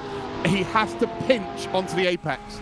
He has to trust that Drace is not going to traverse out left here through turn at number 1, and he's then going to hope to have that overlap via the exit. And actually, he's going to go for the over and under here. He's going to try and get the speed going up towards turn number 4. It's not quite going to work out. The gap is still pretty significant to the group behind. But right now, Isaac Price, can he find himself an overtake? And it is a tough track to make an overtake on. That is something I will say here. But Philip Dreys, as much as, you know, this is a coming-of-age race, the notion that he will be a DTM eSports race winner will be huge for him. He is German. DTM eSports is massive in Germany. It's massive in Europe. And this will mean a hell of a lot to him. And right now, he's doing everything correctly. This is a brilliant drive right now. Yep, it is. And actually, as you can see the differences between the two cars, yeah, that Porsche really, really good on leaning on the tyres through the twisty bits. The McLaren, a little bit less so, still good, don't get me wrong. But you can just see it, you know, such an obvious extension of the gap there as they get themselves through the middle, the apex of the corners. The Porsche is able to stretch its legs a little. Certainly is. Just seems like the exit speed here from the McLaren, from the chicane, is so much better. And then the run the McLaren seems to be able to get, the sleek McLaren seems to be just a little bit stronger than the Porsche, but just the cornering speed of the Porsche seems to be very strong. So I'm just wondering, is there going to be an opportunity? This is the closest I think Isaac's been on the exit of that corner. Can he find a gap up the inside? Again, Dre's just going to hold on to that inside line for dear life, basically. And can Isaac pinch him onto the curbing and basically force him to be slow on the exit? Well, they both slide. They both slide there on the exit. And look who's now closing up. It's under a second now, separating the front 3. And all of a sudden, Krippner, maybe the kryptonite to the front 2. Could be another little situation like that or two, and Krippner is absolutely in it. As Dreys tries to establish a bit of breathing room here after that little error from the both of them down in towards turn number 1. It was I was watching Philip Dreys' webcam sort of off screen there for a second, and there was definitely a snap of the wheel when that happened, and I imagine it was the same for Isaac Price too. So yeah, both of them making a slight error in towards turn number 1. Thankfully, they're all able to gather it up and keep going, but again, yeah, Krippner getting himself involved in this top 3. We might have all 3 of our potential podium finishers battle it out for the final minute, the final laps. And every single one of these will become a first-time ever winner in the DTM eSports Championship as well. So we are about to see a new race winner. Isaac Price, of course, has won in the shootout, but in terms of the actual main championship, has never won a round of DTM eSports. So this is a crowning of a new race winner. You see the group behind Fiducci leading Maulana, Muller, and Yarshul. We've got 45 seconds left on the clock. We're about to start the final lap of our first race today. The difference between this race and the second one is that there will be a pit stop. Dreys is far enough ahead here. Isaac Price is not close enough to make a move happen. But what about the exit here through turn number 1? Is there the opportunity in towards turn number 4? Again, there are 2 different lines through there. Are we about to see Isaac Price shoot one up the inside just to force Dreys a little bit offline? I'm not going to see it here. Dreys holds up nicely. There we go. Here is turn number 4. The Isaac Price getting a little bit higher through the banking means he will get a bit of extra speed on the exit. It's not going to be enough, I don't believe, as we come then down through the roller coaster section and then we head into the windmill section. It is brilliantly done so far from Philip Dreys. Is it Philip Dreys' day, though? That is the question. Half a lap to go, using all of the curb on the exit. Now we've got this double right-hander, which is, again, another overtaking opportunity if you are brave, if you are close enough. But Dreys, once again, is just about going to hold firm, almost touching through there. A little bit of a sniff from the McLaren. Real last overtaking opportunity is this left-hander. Not really close enough, but there is just one snifter of an opportunity. It's not a high percentage chance, but down in towards the chicane, if you can be close enough, if you can force a mistake, then maybe on the exit of it, you can make something happen. Dreys, though, gets through, gets that Porsche through, drags that McLaren behind him along, and with 2 right-handers to go, it looks like we're about to see a new race winner in our DTM eSports Championship, although there is a bit of a slide there. Can Isaac Price take full advantage? He absolutely can. It's pole position for Philip Dreys, and it looks like it's going to be a race win also for Philip Dreys. It's a drag race to the line, and he just about gets it. He flashes the lights, and the German exhales and celebrates just a little bit. He affords himself a little celebration, takes the gloves off, and that was absolutely spectacular from Dreys. He's just defended against one of the very best sim races we've ever seen in sim racing for 20 minutes, bumper to bumper. and done it so well. And in the space of 20 minutes becomes his race winner for DTM Esports for the very first time, which will mean a lot to him. He is German, of course, as well. And is that the beginning? Is that the unearthing of another gem? Is Philip Drees the next DTM Esports champion? This is what we said last time with Tim Yarshall. He won his first ever DTM Esports race for round 1 last season, a little bit out of the blue. And this might be another story repeating itself. By 900ths of a second for needracing.com, it is Philip Drees that picks up the race victory. Isaac Price does finish in 2nd position. We've got then Krippner, who did catch up near the end, but just wasn't quite close enough to take advantage of the 2 out front fighting. Finishes in 3rd. Gianmarco Feducci made his way up to 4th position and held on. Lucas Muller and Tim Yarshall finish in 5th and 6th position. Emre Chihan and Christian Juhas are your top 8. And then we've got Turka Hakkinen and Florian Hasser as your top 10. We then have Ilya Drovozikov finishing in 11th position. Berliak, Ottaviani and Banki are your top 4 team. And they've got De Bruin and Witvert are your next 2. Klaffenberg and Dixon are 17th and 18th. Huben and Kunze are 19th and 20th. Max Pfeiffer and Patrick Shari make it your top 22. We then have Mackenberg and Neg in 23rd and 24th, respectively. Philippau in 25th, Lloyd Bidolf in 26th. We've then got Leonard Carton in 27th, Manuel Vera in 28th, Vil Kraevy in 29th, and then Maciej Mnioniek is in 30th position. And then we have Christian Michel in 31st, and Andika Rama Maulanu was having an unbelievable race. We didn't see exactly what happened to him. He was running in the top 5. Unfortunately, is a DNF, and normally that means that he may, he's had some sort of issue technically, maybe with his equipment or a disconnect in the race. But the community race was unbelievable, Connery. Now we see an unbelievable start to the DTM Esports Championship. We're having a good time. This is great. Yeah, we absolutely are.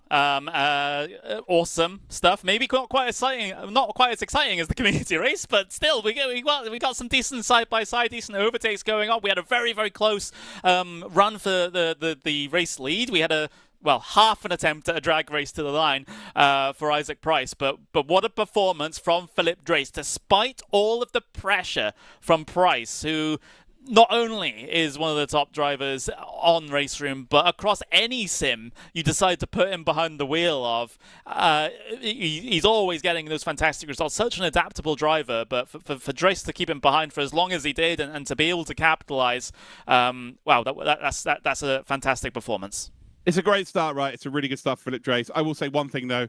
The sprint race of the 2 is worth almost half or just a little bit more than half of what the feature race points are. So just to put that into perspective, Philip Drees scored 24 points. If he was to finish first in the second race, he would get 40 points.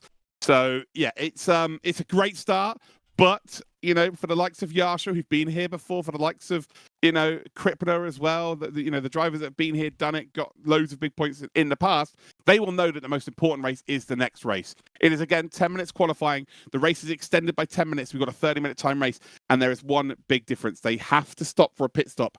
And the strategy call here, if you come in early, of course, you're going to be very quick to start off with and may get an undercut, but then you're going to be slower near the end because of tyre wear.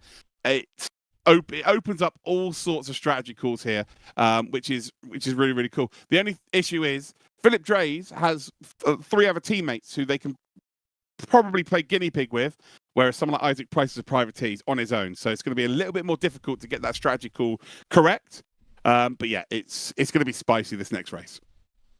Yeah, I think so too. It's sorry if I'm looking off screen because I'm having to run the stream as well, so I have to get myself all sorted to be able to get into the next race server. But yeah, change the complexion of the event changes now just that little bit because we have the second race where we do have that pit stop just to think about. Okay, so. This one's going to be an interesting one, right? Because, yes, sprint races, whoever's fastest wins, like in terms of pace and the overtakes, right? But adding in that little bit of an element of the strategy potentially might change the complexion of this race and stopping at the exact right time, especially when you've got so many bits of traffic that are around about the same pace, trying to find a gap to get into without getting held up is going to be very, very difficult. So yeah, I'm excited for this one. Yeah, and Isaac Price probably would have preferred that to have been a pit stop race there because if you're really, really greedy on pit entry, you know, and try and flirt with the penalty, you can be faster, right? You can, if you do a really, really quick entry into the pits, you're going to gain time. And what the gap was 2.5 tenths, and that would have been enough for him to get into the lead of the race. So that is a huge factor. You're right, though. Early pit stops, you would normally be put into the pack. So if you're a lead car, you tend to wait a little bit later. Do you take the gamble?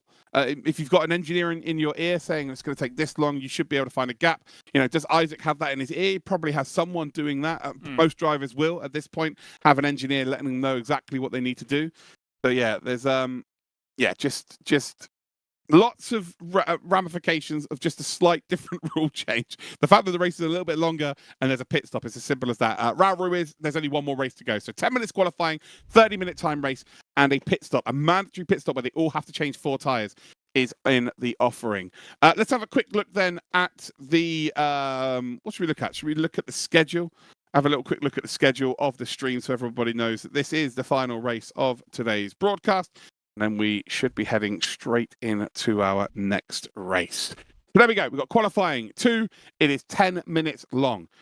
We would have an interview at this point, ladies and gentlemen, but unfortunately, Philip Drees is, again, we've only got 5 minutes between each race. So if the fact that we're hoping that a race winner from race 1 is even ever going to entertain the idea of doing an interview, and especially when a German broadcast is the first on the list anyway, is almost next to impossible. So hopefully we'll get someone to talk to at the end of the broadcast. You just have to put up with us waffling. Then we've got the race. So qualifying 10 minutes, race for 30 minutes, and then we are done for race number 1. Let's have a quick look then or a quick listen to Kay, who we had an interview. Actually, I'll stop you right there because we'll go straight into quali because the quali has just gotten itself started right about now. So yeah, we thought we'd have a little bit more time to be able to recap what Kay said, but we have a qualifying session on. In all fairness, though, most people want to just be racing anyway, so it's all good. There's Huben. I'd say it's a new livery for us on the stream because we didn't see Nicholas in the previous race. We were really quite stuck out at the front. And Philip Drees, by the way, is the fastest out there. He has managed to get himself another 32. What did he do? A 32.6 in the previous? No, it was a 32.8, wasn't it? It was a 32.8. It was a 33.6. That's a record we have in real life. Leonard Krippner then is the second, and Isaac Price is half a tenth then down in 3rd spot. Hakkinen in 4th, Hasse in 5th, and then Tim Yarshall is in 6th position. So everybody's got a relatively quick timing already here, Connor. We're only 2.5 minutes into the session. Yeah, absolutely. It seems like they've gotten to grips with the racing conditions now, or rather qualifying conditions. As Drees, surprise, we do have to wait, unfortunately, for the cars to load in properly. This is sometimes happens, but yeah, Philip Drees getting himself into provisional pole position here at the moment. Another similarly quick lap time. Here's Leonardo Krippner again, another great time here in qualifying to get himself towards the very top of the order. So we'll have to wait and see exactly, if this qualifying gets shaken up compared to qualifying 1. You wouldn't have necessarily thought so, but I have been very, very wrong before, and maybe we might see a surprise here in the second qualifying session.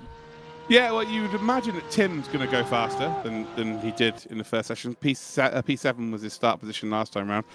You just expect him to be quicker. Philip Drees seems to have figured this track out perfectly, by the way. Again, to get to 132.8 to be the only driver to do that is very, very impressive indeed. Krippner will be happy with a front row start, but he will have to ward off Isaac Price. Now he knows where Isaac's likely to attack him. So we're about to see a potential faster time. Here we do. It is a lot faster. It is a 32.8 still, but it's a very, very low 32.8. We've got Joe in the chat who's saying, I'm just here to hear Crane waffle. Well, luckily I do a lot of that. That's my best attribute. I'm glad that you're getting all the flack here and not me. Maybe I'm a little bit more unknown. Isaac Price, P2. Wow. Okay, so he's improved. He's one position higher up, and he managed to get to P2 from P3 last time round with the race start. I think he'll be pretty happy with the front row here. I think he'll fancy his chances of getting into the lead. So Isaac Price is managing to get himself into the lead. If he was to win race number 2, he would lead the championship heading into round 2. Yeah, he would. He really would. This race 2 matters as double compared to what the sprint race is able to offer in terms of points. So if you're going to have a better race, it better be the race 2. Let's just say that. It used to be in this series and other, well, and still is in some other Pro Race Room series, where you actually get a reverse grid for the second race, but we did away with that, and we have this second qualifying session, so the two can be treated in isolation. Absolutely. We've just had some really good information from Mason Cook here. He said Isaac Price has either Timon Den Blanken or Carson Fragosi as his engineer. So, yeah, shout out to Mason. Appreciate you letting us know about that. Yeah, Hakkinen. Oh, crikey. That's, yeah, off into the kitty litter there. Oh, dear. Looked like he was going, well, he's just been given purples there because he stopped early. He's a P5. And apart, like Dre's, who's been in the championship before, right? So we know Dre's is capable of racing at the top end. Oh, well, now I've just seen Timon has just posted in the YouTube chat. Why have I just heard my name? Well, now we need to figure it out. So, Timon, are you engineering for Isaac? Is it you or is it Carson? Who's engineering for Isaac, even though he's a privateer? We need to figure out this information. I've run out of screens to be able to see the chat since I'm running the live stream as well. So I'm gonna have to take your word for whatever goes on in the chat, Luke. No worries. Well, actually, Timon Den Blanken is currently, yeah, he is engineering. Well, if you look, Timon, if you are in a position, Carson or Timon, if you're in the Race Room Discord, and if you want to join the voice channel lobby, we'll drag you in and have a little 60-second interview if you want to come and say hello. If you want to come say hello, more than happy to hear about what goes into engineering. I'm sure in qualifying, they're just putting fast laps in, right? So, yeah, if you want to come and say hello and give us some insight into what you're doing, that would be very much appreciated. Because none of the drivers want to talk to us. Finucci, who's cool. Mikel, up to pole. Where is that come what? from? Christian Mikel takes provisional pole. It comes out of absolutely nowhere for needracing.com. Oh, that is impressive. Crippler going purple. Crippler's going purple as well through Sector 1 and 2. So all of a sudden, we might be seeing a shake-up. No, I'm not sure. That's hurt him there. He's ran off into the grass for the exit. I think that might have just, and again, I think that's just undone all of the hard work. Yeah, and there you go. He's gone purple, and it's just not good enough. Turk Hakkinen is now purple through sector number 2. He is close to the wall. This is good. This is a good time. Hakkinen currently shy of a 10th off of pole. He moves up to 3rd position. This qualifying session is outrageous. What is going on here? We've got the top purple. Mate, we've got the top 9 separated by under a 10th of a second as Julian Kunze is about to go faster here. He's got his name on the side of the car. He's not running wide there on the exit curb as Lucas Muller moves up to 4th position. The top 10 are separated by under a 10th. Isaac Price goes pole position by 0.003 of a second. Julian Kunze, if he's hooked up the final sector, will look to beat them all. How quick has Julian Kunze gone? Across the line he goes. Is it good enough for pole? Well, actually, I say he's bottled the final sector. He hasn't. He's less than a 10th off of pole, but it's the 11th. Top 11 separated by under a 10th. This is outrageous. Outrageous, I tell you. This is absolutely crazy, and Philip Drace is on a good lap as well. 2 purple sectors, but look how much purple's on the timing tower. This is absolutely crazy. This is a potential to be an absolutely insane final 2 minutes left of this qualifying session. Philip Drace, he heads his way in towards the final sector now. We'll pull him up on the right-hand side of your screen right now through the banking. Can Philip Drace re-inherit provisional pole position? But we've got multiple drivers on personal best, if not overall best, as Philip Drace takes back provisional pole. At 32.7 for Philip Drace as Hasse goes up to P4. Turka Hakkinen is faster than he's been before. May be able to improve in a couple of positions as we're on board here with Isaac Price. Moritz Lohner, 2020 champ, is in the chat saying lots of new names shaking up the grid. Great to see. And then you see Isaac Price's name in there as well. There's lots of new names and there's some old as well. Good to see you here, Moritz, of course. Will always be a DTM eSports champ. And also one of my buddies, so good to see you, mate. And hopefully practice for what you're up to is going well. Isaac Price is down on his time, and he will not be able to do another lap time here. So this is kind of, he's just got to do it. He's just got to finish a lap, but he will be happy with a front row start. To be honest, considering he started in 3rd position and managed to get to 2nd by turn 1, he will be very, very happy there. But what a qualifying session that was. Pole was taken by about 8 different drivers. The top 10 was separated by less than a 10th of a second for about 3 minutes, to be honest. Outrageous. This is DTM eSports, baby, and it is back big time. It is. Julian Kuntz heading his way across the line now. Takes the toe at the very last minute back to the start, but won't be able to get another lap in. Ville Krivi won't be able to complete his lap either. So, we gotta take a breath here, because what was that in terms of a qualifying? I mean, it ends with the same pole position sitter as it did in race 1, but that was in heavy doubt at points. I mean, every single season's been special for DTM Esports. Like, there's just no two ways about it. We had Moritz win the championship in 2020. Kevin won it in 2022. And then in 2024, we had Tim Yarshall, who, again, he beat the previous 2 champions to be champions. So I would say that's the most impressive championship is Tim Yarshall's, because he had to beat the 2 previous champions in the same season. But I've never seen a championship this close. It's always close, right? It's always, 1.5 seconds covering the whole grid. But to have it, 3/10 covering the top 25 is outrageous. That is just as close as it's ever been before. I know Zandvoort lends to that a little bit as well, so let's not get too carried away. But this is the seeds being planted for a very special season. Yep, it really, really is. Crazy qualifying, and what we got the top 5 all within a single 1/10 of a second. We couldn't really ask for much more in terms of how close this field is, and how close this qualifying session was, and well, hopefully that converts into a complete barnstormer of a race as well, as we wait for the drivers to get themselves all ready and all sorted for this event. It's that was so good. So good, Connery is not able to talk, which is the first time that's ever happened. Here we go then. We've got ourselves a formation lap then for them to get around behind that Cupra TCR, and then we will be ready to rock and roll with the pace car.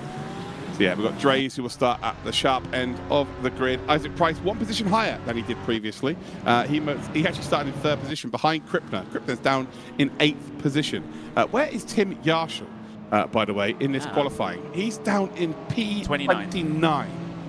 That is unbelievable. That's how close it is, because he was, 6th at one point? That's how close that qualifying session was, that Tim has only qualified in P29. Wow. I think the front half of the field was about within the same half a second of each other. It is unreal. Yeah, it's crazy. Yeah, absolutely unreal. Just sit back, relax, and enjoy this, guys. This is going to be a very, very good start here. We've got Mason, who said it's the first time he's watching. He's watching his teammate from ABS. It's an amazing championship, Mason. It always is an amazing championship. It's always close. The racing action is always good. Race Room also enables people to be able to race side by side, which is a positive. Actually, I think Tim did qualify a little bit higher. He just hasn't managed to get off the grid properly. So we'll see. He's overtaking already. So I guess he decided he wanted to move up the order. So I think he might be P9. So he might be in P9. Yep. But again, that's still, before today, if you told me he's starting P9, he's had a bad day, in my opinion. Yeah. So, that's how strong he was last season. But here we go then, guys. Into the final few corners. This is race number 2 of the day. It's worth almost double points. So P1 is worth 40 points, whereas in the race previously it was 24. Second is worth 34. In the previous race it's 20. In 3rd position you get 30. It was worth 18. And yeah, you score a point all the way down from 21st down to 32nd as well. So here we go. It is about to kick off here. Can Philip Dreis go 2 for 2? Can Isaac Price better his performance from race number 1 and go from 2nd up into 1st? He's 1 position higher from the starting grid. Mitchell, who is the big surprise in this qualifying session, who we thought might take pole position until Price and Dreis pulled it out the bag. He starts 3rd, and Hakkinen starts in 4th position. Some surprises at the sharp end. Dreis, Mitchell and Hakkinen, and I'd say Isaac Price. He's never really shown this kind of form, realistically, in a top-tier race room championship. So this could be the beginnings of something quite beautiful. 30 minutes of racing action here at Zandvoort then for race number 2 of the DTM Esports 2025. And it will be Dreis that takes his way. Look at those green lights. They're about to appear at the top of your screen. Ready, steady, and we're off down towards turn number 1. And it's a good start again from the McLaren. Wow, look at the pace difference. Isaac Price has aced it at the inside line.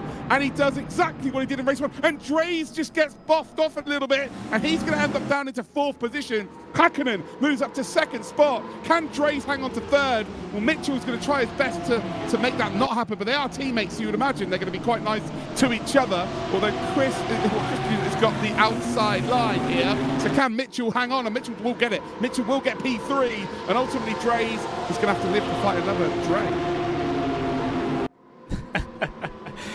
Oh, but what a start from Isaac Price again. Again, he completely gains the upper hand down in towards turn number 1, and this time it's not a gain of position into P2, it's a gain of position into the race lead, and his closest competitor, Philippe Drees, getting filed back through the order. P4 for our race 1 winner. At the moment, it hasn't gone very well for Drees, as there's a little bit of scrapping a little bit further back through the field. Ottaviani, De Bruyne, the two teammates there with Burliak, also part of the same team too, with the RAG eSports outfit there. It's you know, getting very, very close nose to bumper to each other, but as they hit the brakes in towards the sort of slower speed section here at Zandvoort, everyone pretty much strung out single file as they head their way through towards the end of this first lap here. But my word, what a first lap it was then. Isaac Price getting the upper hand on the start, able to convert it into a race lead at the end of the first lap. By the way, Manuel Vera's got his dad watching, by the way, in the chat. He's a very proud father watching. So shout out to the Vera family. Yeah, just to qualify for this series, your son has done an exceptional job. How much pace does Isaac Price have in the car? Loads by the looks of things. Seems like a bit of clear air. He is able to stretch his legs there. And Hakkinen in P2, another big surprise in this championship, in the shootout, was pretty good. You know, I wouldn't say set the world alight. I've not come out of the shootouts thinking that Sergio Hakkinen is going to be a driver that's going to, you know, win races. He's absolutely proven that fact wrong right now, because he is with Isaac Price and putting a nice gap towards Mitchell in 3rd position. Drees then in 4th. We've got Hassa, Yarshall up a position, by the way, into 6th spot. He's actually up 3 positions, so good start for him. And this is really the downfall of Moritz and Kevin Siggy last time out. The qualifying just outside that top 5 puts you in positions where you're having to fight with people who you believe you're probably faster than, but ultimately it just costs you time. It gives, you know, last year Tim Yarshall was always qualifying right at the sharp end, so he didn't have to worry about that. He was able to just drive his own race. If you're Tim, you are literally in the same position as what Kevin and Moritz were in last season. Just not where you want to be. You're fighting for these positions. You're having to make overtakes to gain big points. So yeah, it's not the best of starts for a title defence, but this is only the first circuit. As we're on board then with Juhas, trying to make a move here on the Romanian neg. Heading down the start-finish straight, you can see that Hungarian livery. Cheze eSports down towards turn number 1. 2 Ferraris. How much can you pinch him onto the apex? Can you keep the overlap on the exits? Brilliantly done. Really nicely done. He's just about kept it. No, he hasn't. So you can see how important the inside line through turn number 1 is, and neg hangs on from Juhas. Yeah, absolutely. And in towards turn 4 they come, that on-camber left-hander where you can carry a lot more speed than you think, although Juhas will have another opportunity at it. Potentially, no overlap on the way through the S's, and, well, he's just going to ride the back bumper of that Ferrari instead. Well, the 2 Ferraris getting it on with each other here at the moment, but Neg is able to keep himself ahead. Well, it looks like it might be a 3-way very quickly as well. There's a 3rd one getting involved, and that's Gianmarco Finucci, who wants to try and get up ahead, and he's like, oh, that flag on that colour. It's very similar to my country, and it's not quite the same as he makes a send up the inside. He's going to force Juhas off line there. I think that's a little bit too aggressive. That's the first time I'm going to say it this season. I think he probably should give that position back. I think that's a little bit too naughty, but he won't. He'll wait for the post-race penalties and all that good stuff. But yeah, a little bit naughty there. I think Juhas can feel himself a little bit hard done by.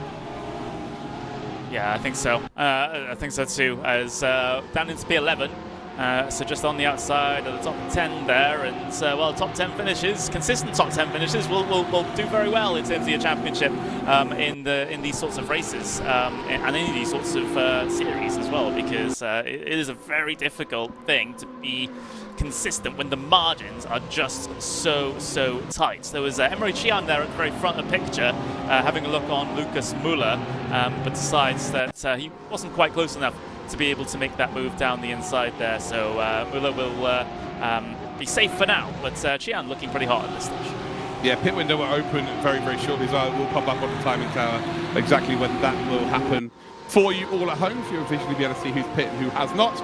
Isaac Price has done a perfect job right now. He can defend an undercut. So effectively what that means is, Hakkinen, you would imagine, tries to come in earlier than Isaac Price. And with a 1.2 second advantage, it just isn't going to gain that by coming in early. If it's only one lap, Isaac Price will then be able to come in and still be out ahead. So yeah, Price right now is doing a very, very nice job indeed. Emre Can with the ultra close-up.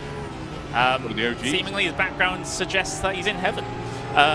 It's just pure white back there. So actually, there's a bit of a shadow from the chair, but there we go. But yeah, that's the view for Emre Can here at the moment. I don't think Emre Can has actually ever shown his webcam or shared his webcam on the Zoom meeting in one of these races. So at least with me and you.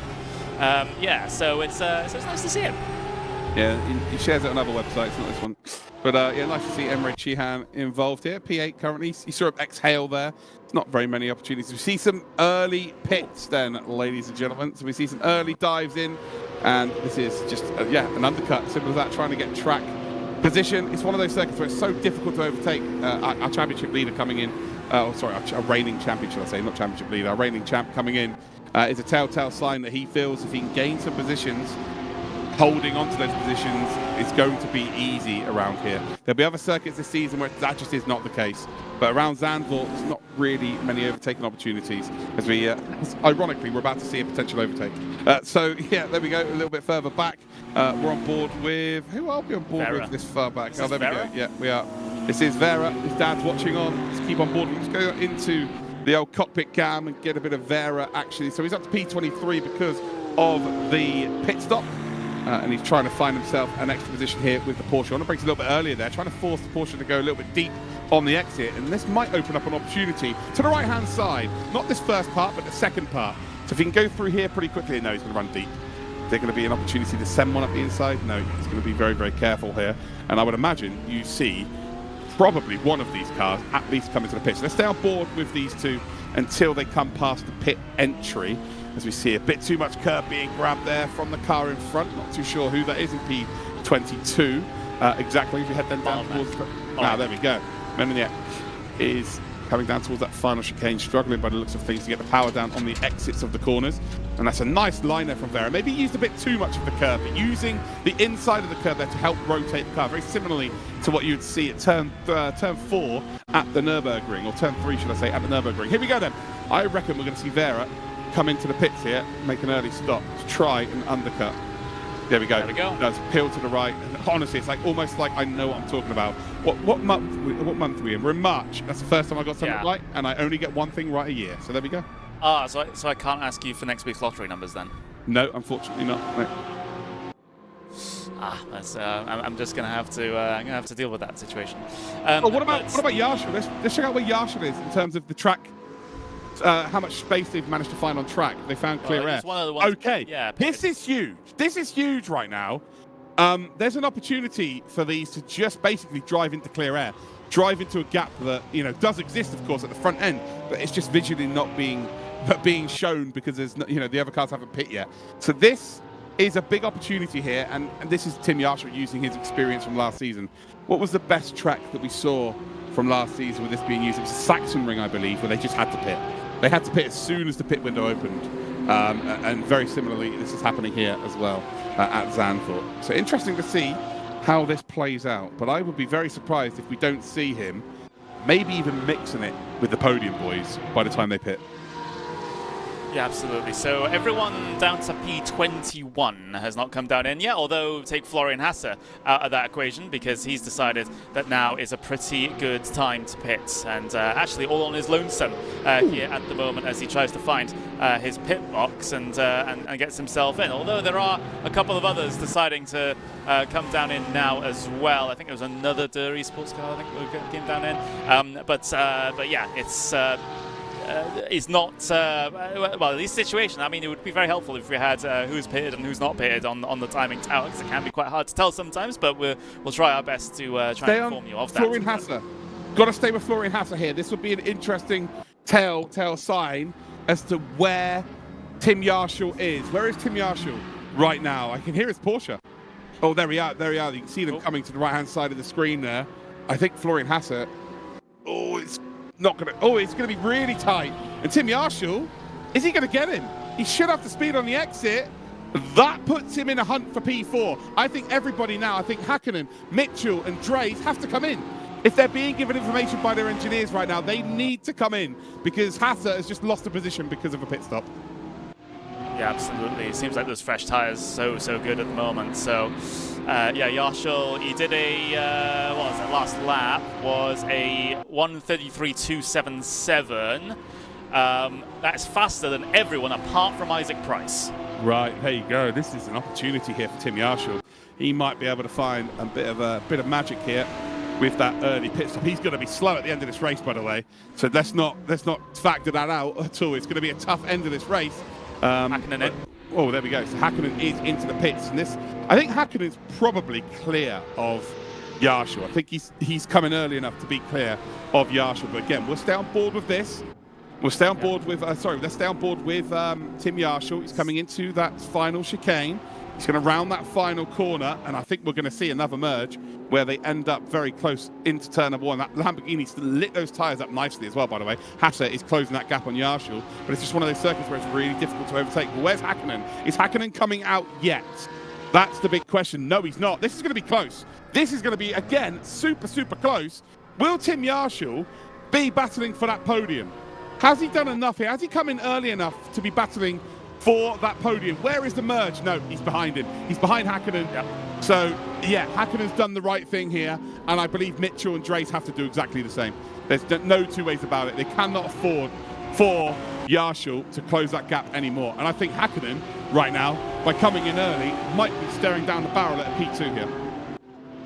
Yeah, potentially. We'll see how the race goes along. Of course, it seems like the early stoppers are the hold the upper hand at the moment. Of course, they are on the fresher tyres. They can try and get that undercut and those that go longer, but will they run into trouble towards the end of the race with the tyres, though? That's my only question.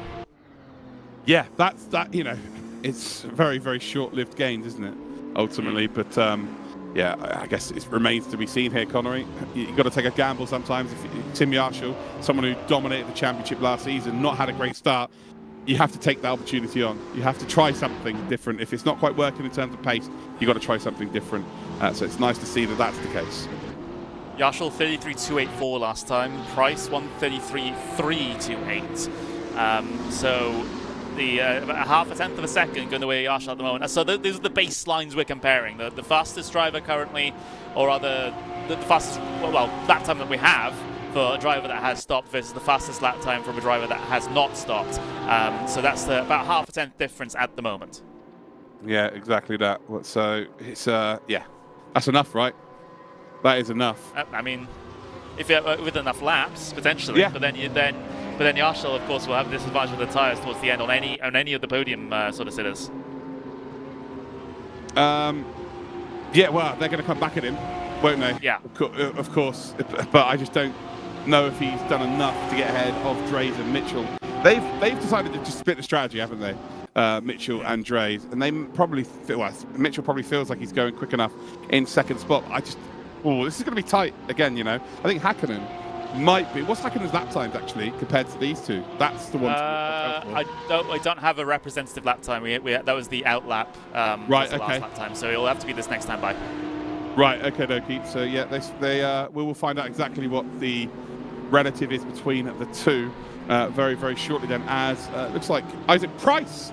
That is a very interesting call from Isaac Price, by the way, to come in this early when he's that far out in front. You kind of, I'm sure you just stay out as long as you possibly can, but he's just decided, you know what, I'm going to split this race in half, be as quick in the second half as I was the first half, and just back his ability. He will come out, I would imagine, with a gap unless there's some back markers who have some serious issues. But yeah, pretty good. Yeah, and I wouldn't expect. Sorry, our cameras in the pit lane are not the best cameras, but you can see that Tucker Hakkinen, he's heading his way down the pit straight now. Here's Isaac Price coming out clear ahead, so that's not too much of an issue for him. I think getting himself. I think Hakkinen's moved himself into second. What's the gap between? We'll see how this works out. Yeah, I think he's second. I actually, because the gap was more than 3 seconds. The gap is 3 seconds between Isaac Price and Hakkinen. Unless Isaac's had a terrible in-lap, I think Hakkinen might have just dragged himself into second, and then Yarshall, it will be very close with the boys. I think Dreys and Mitchell are going to be super, super close to each other. This has got all the hallmarks of being a very close finish for second. Yeah, we got the differences on the tyres as well with the different strategies, so there's that to consider too. So, yeah, interesting, very, very interesting indeed. Mikael, Dreys, Xian, all stay out.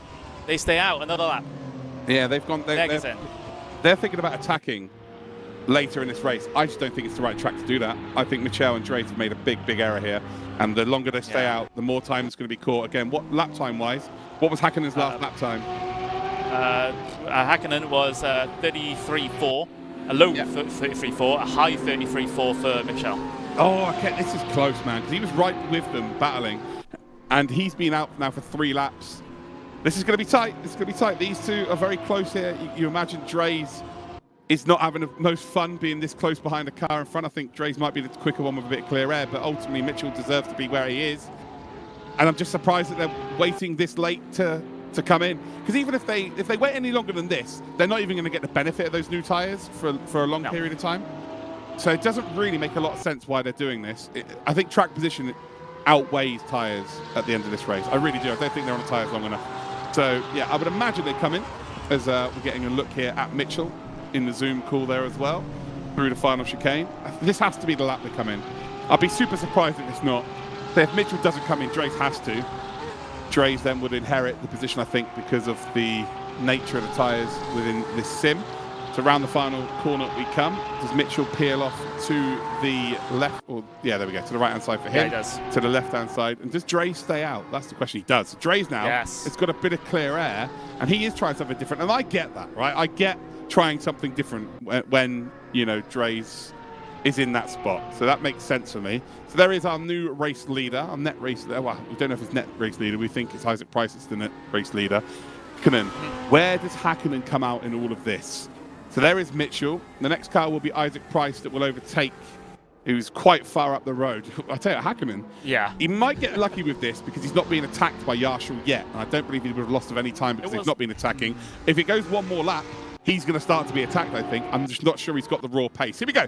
So we're into the final couple of corners. Mitchell is coming out. I think he's got him. I think Hakkinen's got him. I do believe he's got him. So we're coming down towards turn number 1.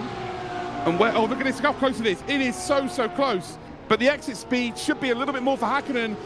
Oh, it's unbelievably close. Hakkinen has got him. Oh, Hakkinen is P2. We think net P2. And Philip Dreys was behind, wasn't he? The Mitchell is, I guess, 3rd. But Hakkinen has come in at the perfect time. He's jumped from 4th up to 2nd via the pit stop. And that was deliciously done. Look at his face. Oh, just like the perfect time as well, just about sliding himself ahead. That is, if he went one more lap there, he would be embroiled in the fight with the 3 behind at the end of this lap if he decided to stay out because he was losing time. But he picked the perfect moment to come in and slide in ahead of the train. And now, once those tyres switch on, he's going to try and pull the gap. Yeah, hold on. Now we've got one more to watch out for. Philip Dreys will be the next car to come into the pits. And actually, he's decided to stay out another lap. I think this is a mistake here. What's his lap time on the last one? He needs to be looking at a 33.3. Oh, it was bad. It was bad. It was a 33.6. He's in trouble. Philip Dreys is in trouble. I think he's going to come out right alongside Tim Yarshall, and maybe even behind Tim Yarshall and Florian Hasser. He might just filter in behind, in between Hasser and Muller, as Leonard Krippner does bring it in. So Philip Dreys here, by staying out longer, I think this is going to hurt him. One person who just, you know, with all this excitement going on, ridiculousness going on, our race leader is just like, okay, yeah, whatever, I'm just chilling. I'm just doing my thing. He's managed to get out in the lead nicely, and he's not really looking back. Doesn't need to. There's nothing in his rear-view mirror. Why have you stayed out this late? I think this is a mistake. So yeah, it's a race win, and again, he might come out ahead of everybody here, and it was just I've obviously got it completely wrong. But I think he might have just lost a couple of positions in this race by staying out too long. Yeah, it was a 33.662 last time by, and I mean, I don't really have that many representative lap times from those that just pitted just yet, but we'll have to see. Does he come down in now? He has to, pretty much has to. There we go, down an N. So the decision is made now for Philip Drace. Was it the wrong one, though? No, exactly that. What about Hakkinen and Mitchell? Are they fighting? That's the only thing that's going to save them. They're not fighting, are they? So it's the fact that they're all really close means their lap times will just, maybe not so much with Hakkinen, but for Mitchell, Yarshall and Hatter, because they're following each other so closely, they might be slow because of that reason. And there is a gap to work with behind Turka, but I'm just not sure. I think Drace falls behind the whole pack. If anything, he might be right side by side here with Florian Hasse. I think it's going to be that tight. He should be dropped. Well, he's got to be dropped now. He has to be dropped now. And there we go. So he's coming out now. I think he comes in right next to Florian Hasse. That's my prediction. We're coming down across the line here. Turka Hakkinen, I think, has just strategy. I can't do it. Strategy call wise, got himself a P2. Look at this. It is side by side with Florian Hasse. Yarshall's going to come through, and Hasse, it does get him. My God, that was close. The strategy call has worked for Turka Hakkinen. It is not worked for Drace. He's lost 3 spots because of it. And strategically is the word I'm looking for, by the way. Sorry about that. I nearly imploded trying to say the word strategically, but I'm just excited. The unknown question now is, there's 7 minutes and 33 seconds left. Drace has the fresher tires of all of this group by a margin, right? The thing is, it's not the easiest place to overtake here. I mean, even if he is leaning on the performance of those tires and getting a couple of passes done, maybe he threw away more time with that long strategy than he would have gained with doing this and trying to come back through, because, you know, who knows how well these guys ahead are going to be defending in this situation. You know, he's got to hope that he's able to get through on at least Hasse really quickly to then challenge Yarshall and Michel further down the road, but there's no guarantee of that happening. No, it's almost impossible. I think it's the reason why the championship winner or the reigning champ came in early. Isaac Price leading the race came in right at the midway point of this race. I think if you're P2, P3 and you see the leader coming in and he's 5 seconds up the road, you surely have to follow. You have to make that decision and go, do you know what? If it's good enough for him, it's good enough for me. Tim Yarshall putting some pressure here on to Mitchell. This is for the podium. This is to get his first podium of the season in his defense of the title. And he's going to send one up the inside of turn number 1. The gap is there. Mitchell will have to go wide.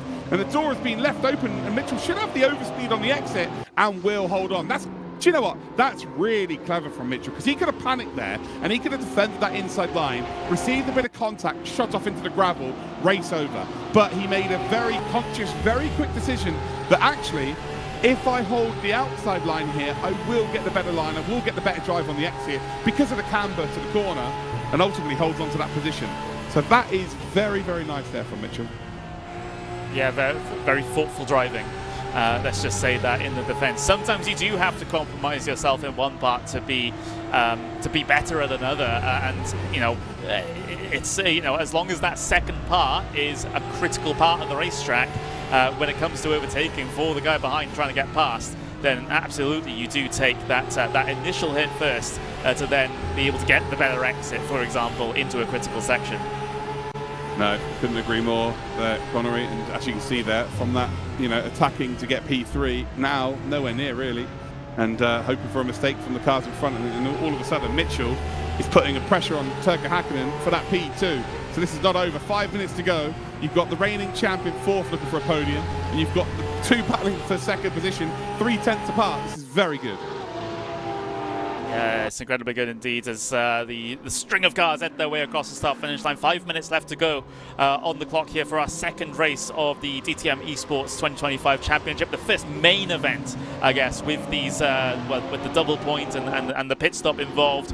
Currently, it is Isaac Price by 5 seconds, which is incredible. And if that does end up happening, he will, of course, be the championship leader coming out of round number 1. Certainly will. It's, yeah, I think even a second position here for Price, considering Drace is down at 6, is good enough, isn't it? As long as he finishes ahead of Drace, just because of the difference in points, it will be a very, very, very good start for Isaac Price. And I'm going to be honest, that's not the name. That is not the name that I thought we'd be seeing at the top of the championship. I thought it'd be handy, somewhere handy, but I didn't think it would be Isaac Price that would be the top of the championship. And I'm just chuffed for him. I really am, because I know how difficult his journey in sim racing's been. As much as he's been around at the top end, he's had to race for a lot of different teams. It's never been a comfortable experience for Isaac Price. He's not, and this is going to really sound harsh on him, but he's not the fashionable choice of driver. He's just does his business. He's just there to drive, and that is it, right? He's not there to make any friends. He's not there to do any of the content. He is there to just get results. And in today's world, that's just not the fashionable choice.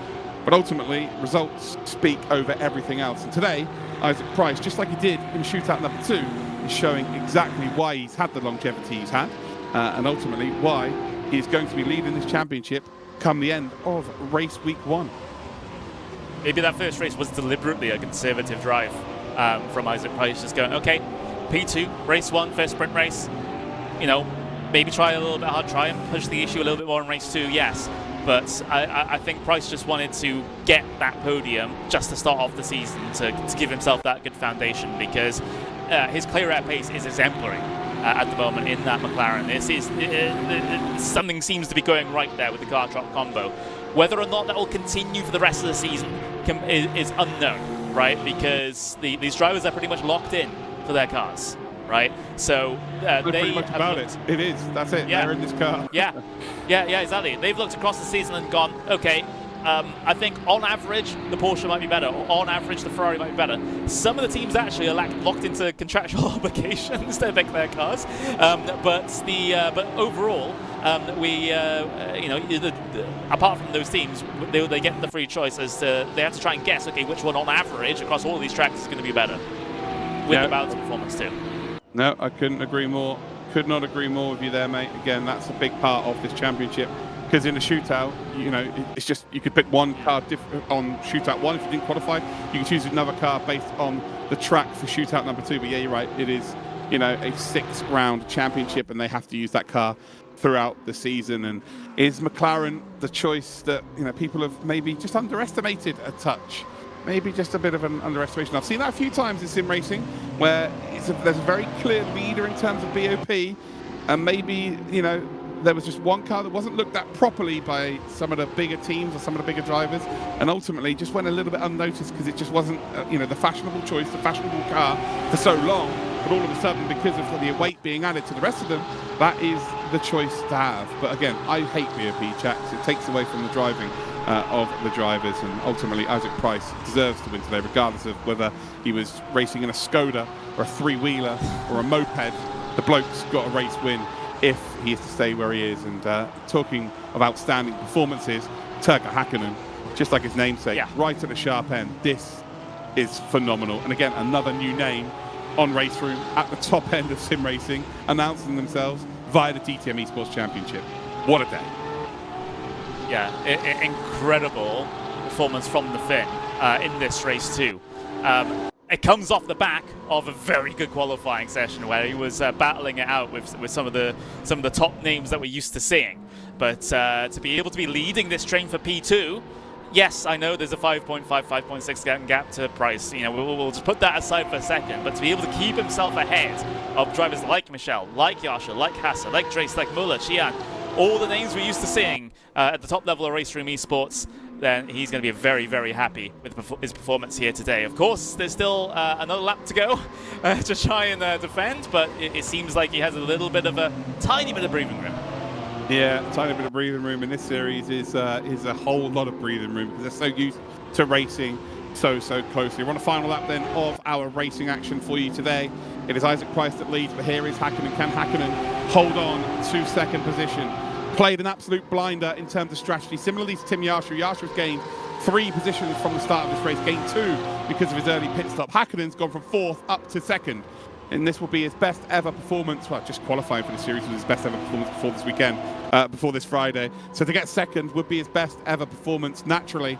And right now he is holding on brilliantly. And Mitchell, again, is another sort of not a new driver on Race Room, but a new driver to announce himself as one of the very best in the world. And again, I don't care whether you have Moritz Lohner in this championship, Kevin Siggy in this championship, that, you know, the test, the litmus test is Tim Yarshall. He was the fastest over the last couple of years. As Mitchell is dropping down the order. So what's happened there? Yeah. Oh, dear. Yeah. So it looks like he's had an issue. I don't know what's happened there. Tim Yarshall's in third. We won't be able to see a replay, unfortunately, as we see Florian Hasser under some pressure from Philip Drees. But it doesn't matter about what's happening behind, because it's Isaac Price, who looks like he's going to pick up his first ever victory in DTM Esports. I'm pretty sure. Look at that smile on his face. Not the most fashionable choice, they say. Very fashionable in the winner's circle today. Congratulations to him. He wins the race in the McLaren. Turkka Häkkinen will pick up P2, as we've got Tim Yarshall in third spot. That's going to be your podium, although I think there might have been a bit of contact between Yarshall and Mitchell, so I guess we'll figure out what happened there, because Mitchell did drop down the order. Mitchell's going to be pretty annoyed by what's happened there. Häkkinen will have seen it in his rearview mirror, but not be too worried about it. So yeah, there's a few misdemeanors that need to be sorted out, but there's things like Isaac Price and Turkka Häkkinen don't need to be sorted out. Fair play for them both. With Turkka Häkkinen right now, he's I mean, that seemed to take a lot out of him. Just look at him, just resting in his sim rig there. Just a little bit of a shake of the head. Interestingly enough, not sure what the shake of the head was about, but a P2 is an incredible finish for someone so new to the series. Yeah, you know, it can be really angry about something, but he just doesn't matter what strategy call he played there. Isaac Price is always going to win that race. He was just that good. It's as simple as that. And there you go. Isaac Price wins by 6.7 seconds, which in DTM Esports terms is massive. Häkkinen in second spot. Tim Yarshall is in third, but we believe that there's been an altercation between him and Christian Mitchell, so we'll have to figure out what happened there a little bit later. Florian Hasser in fourth, Philip Drees fifth, Lucas Muller in sixth, Emre Cihan in seventh, Julian Kuntz eighth, Christian Mitchell and Gianmarco Fiducci round out your top 10. There we go. We'll go on to the next page. Leonard Kripner and Mihai Neg are your top 12. We've then got Ottaviani, followed by Dravozikov.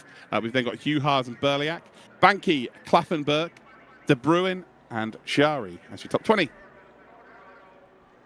And then we've got, he's so good they named him twice. It's Vil Craigie in 21st, 22nd then for Marvin Mackenberg. Whitvert and Pfeiffer are your top 24. We've then got Manuel Vera, who's made his parents very proud today. Milignac in 26th. We've then got Philippau and Carton as your top 28. Bidolf and Huben, 29th. And, well, it's actually a DNF there for Nicholas Huben. And I guess that means that there are, well, only one more actually. Bo Dixon with a DNF as well. So there you go. That is it. It's done and dusted. There's no one waiting for an interview either, so I'm not sure what else we can do here, Connor. I guess we can. Well, they go to the German stream first, don't they? So we might need to fill for time a little bit to. We'll give it 60 seconds. And see what happens seconds. there. Yeah, we'll give it some time. But Connery, what a start. Obviously, the community race kicked things off with the old school cars of 1992 DTM. And then we had race number 1, which was won by Philip Drees, first time ever winner for DTM Esports. And then Isaac Price, who's been around for a while, who's also now a first time winner in the DTM Esports Championship. What a way to set things up for the season. Yeah, incredible performance from both drivers taking the race win. Drees holding off Isaac Price at the end of the sprint race. Price just perfection in terms of the clear air pace. His starts have been particularly fantastic. I'm not sure if he's doing some way to try to time them, or the acceleration on that McLaren is just particularly good. But for both races, he gained positions down in towards turn number 1. We'll have to see whether or not that's a theme as far as the rest of the races in this season are concerned. But the drivers might be a little scared of the Price race start. Yeah, well, Race Room's just one of those sims where clear air, every race, clear air is key, right? Having clear air to run into is, you can take the best line, you can break at the best point and all that good stuff. But Race Room in particular is one of those sims where that is the case.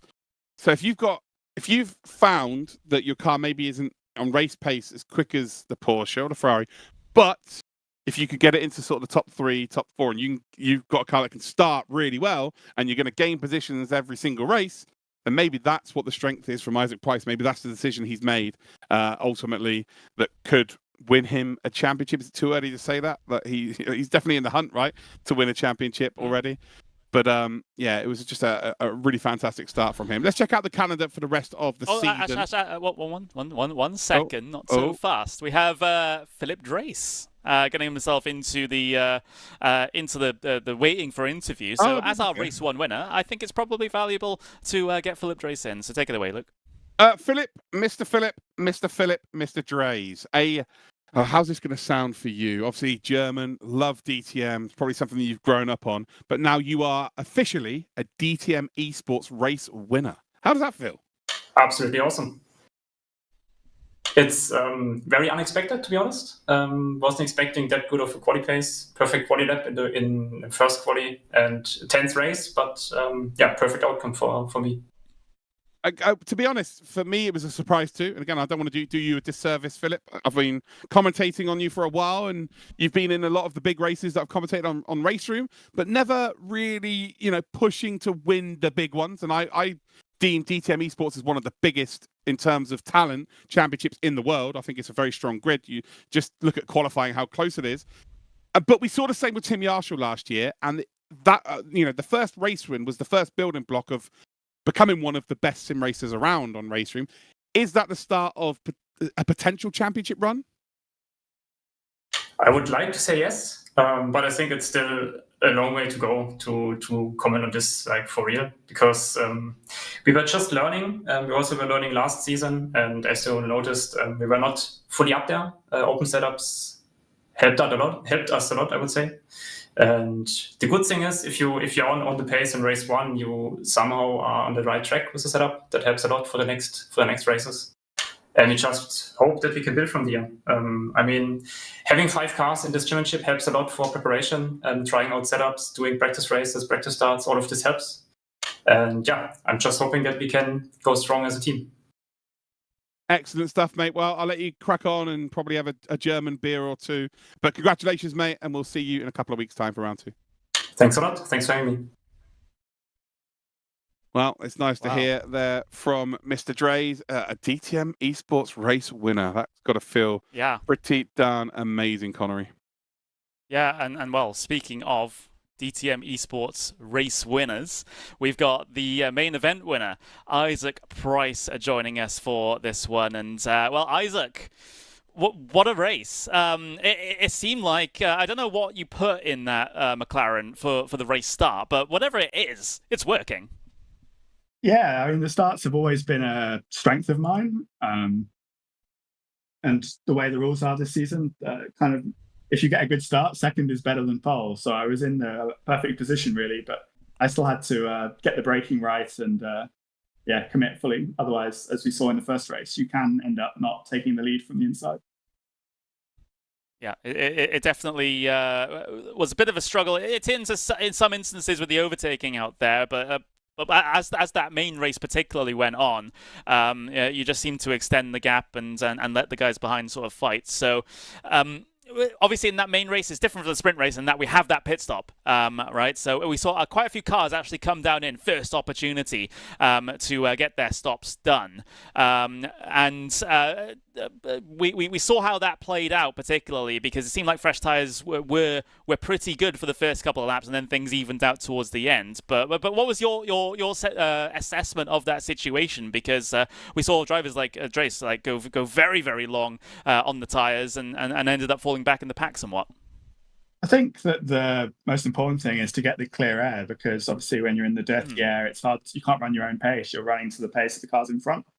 For me, it was more just the pit stop. You can lose time by missing the box or braking too early or whatever. So if I was the fastest car on track still, it made sense to stay out just because I'm extending the gap. If I pit early, make a mistake or something, or have a slow stop, then I could end up being overcut somehow. So that was my thinking, really. But we were catching some traffic, so we pitted at that point. That was how my race won. Well, there we go. And Luke, if you have any questions for Isaac, definitely love to hear them. I do, actually, Isaac. I mentioned, you've been around a long time in sim racing. It's very difficult to keep the longevity that you've had, especially at the top end. And I also mentioned, and I'm sure you're not going to be too angry at me, but you're never the fashionable choice. You're there to do a job, right? You're there to win races. It's as simple as that. But what made you choose the McLaren? You're the only person who's chosen it. Obviously, any secrets now, it doesn't matter because no one can choose it. But what was your decision-making process for that? It might matter for BOP testing, but no, for me, it was a car that I naturally fitted very well with.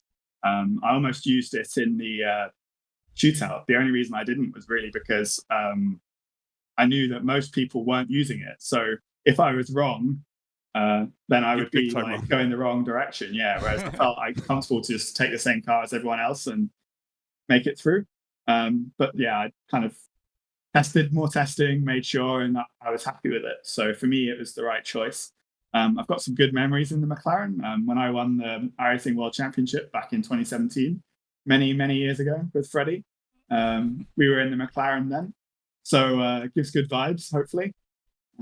But obviously, there will be some issues in the season when, obviously, I assume that I'll be focused on a little bit now in the BOP testing and stuff. So there won't be many people to help. But Kevin managed to win kind of on his own a couple of seasons ago in the Ferrari. So I'll be taking inspiration. That's crazy you should say that about iRacing and obviously winning the championship in 2017 with Freddie. Freddie won the Formula 1 eSports last year. Maybe this is the year that Isaac wins a major championship again. I was there for the iRacing win as well. I was there commentating on it. Yeah. So yeah, it's funny how much things change, but how much things stay the same. It's Isaac Price winning in the McLaren, you know. So yeah, well, the championship's got to be the goal now after these two races. So we'll head down and prepare for the rest of the season. Congrats, mate. Enjoy your weekend. Thank you. There you go then, Connery. Right, let's check out the calendar for the rest of the season, and then we'll wrap up and let everyone go home and have their nice... Well, I say go home, you're probably watching from home, everyone, aren't you? But we are done. Zandvoort is in the books. Round 2 will be at the Norris Ring, which will be in April. Then we'll head to the Nürburgring, which will also be in April. Then we've got the DTM eSports special event. I don't know what that is. I'm super excited to see what it is. Maybe we have to commentate in our swimsuits. I don't know. Round 4, we are at the Saxon Ring. Then we head to the Red Bull Ring for round number 5.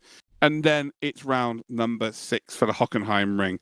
Well, there you go, Connery. It's all done and dusted. We've got ourselves a community race winner that's with Orban, which is a new name to the race room roster, I guess, at the top end of sim racing. And we've got 2 new race winners for DTM eSports. Looks like Race Room Esports is in very, very good hands. From me and Connery, I bid you a very good evening, and we'll see you in a few weeks' time for round 2.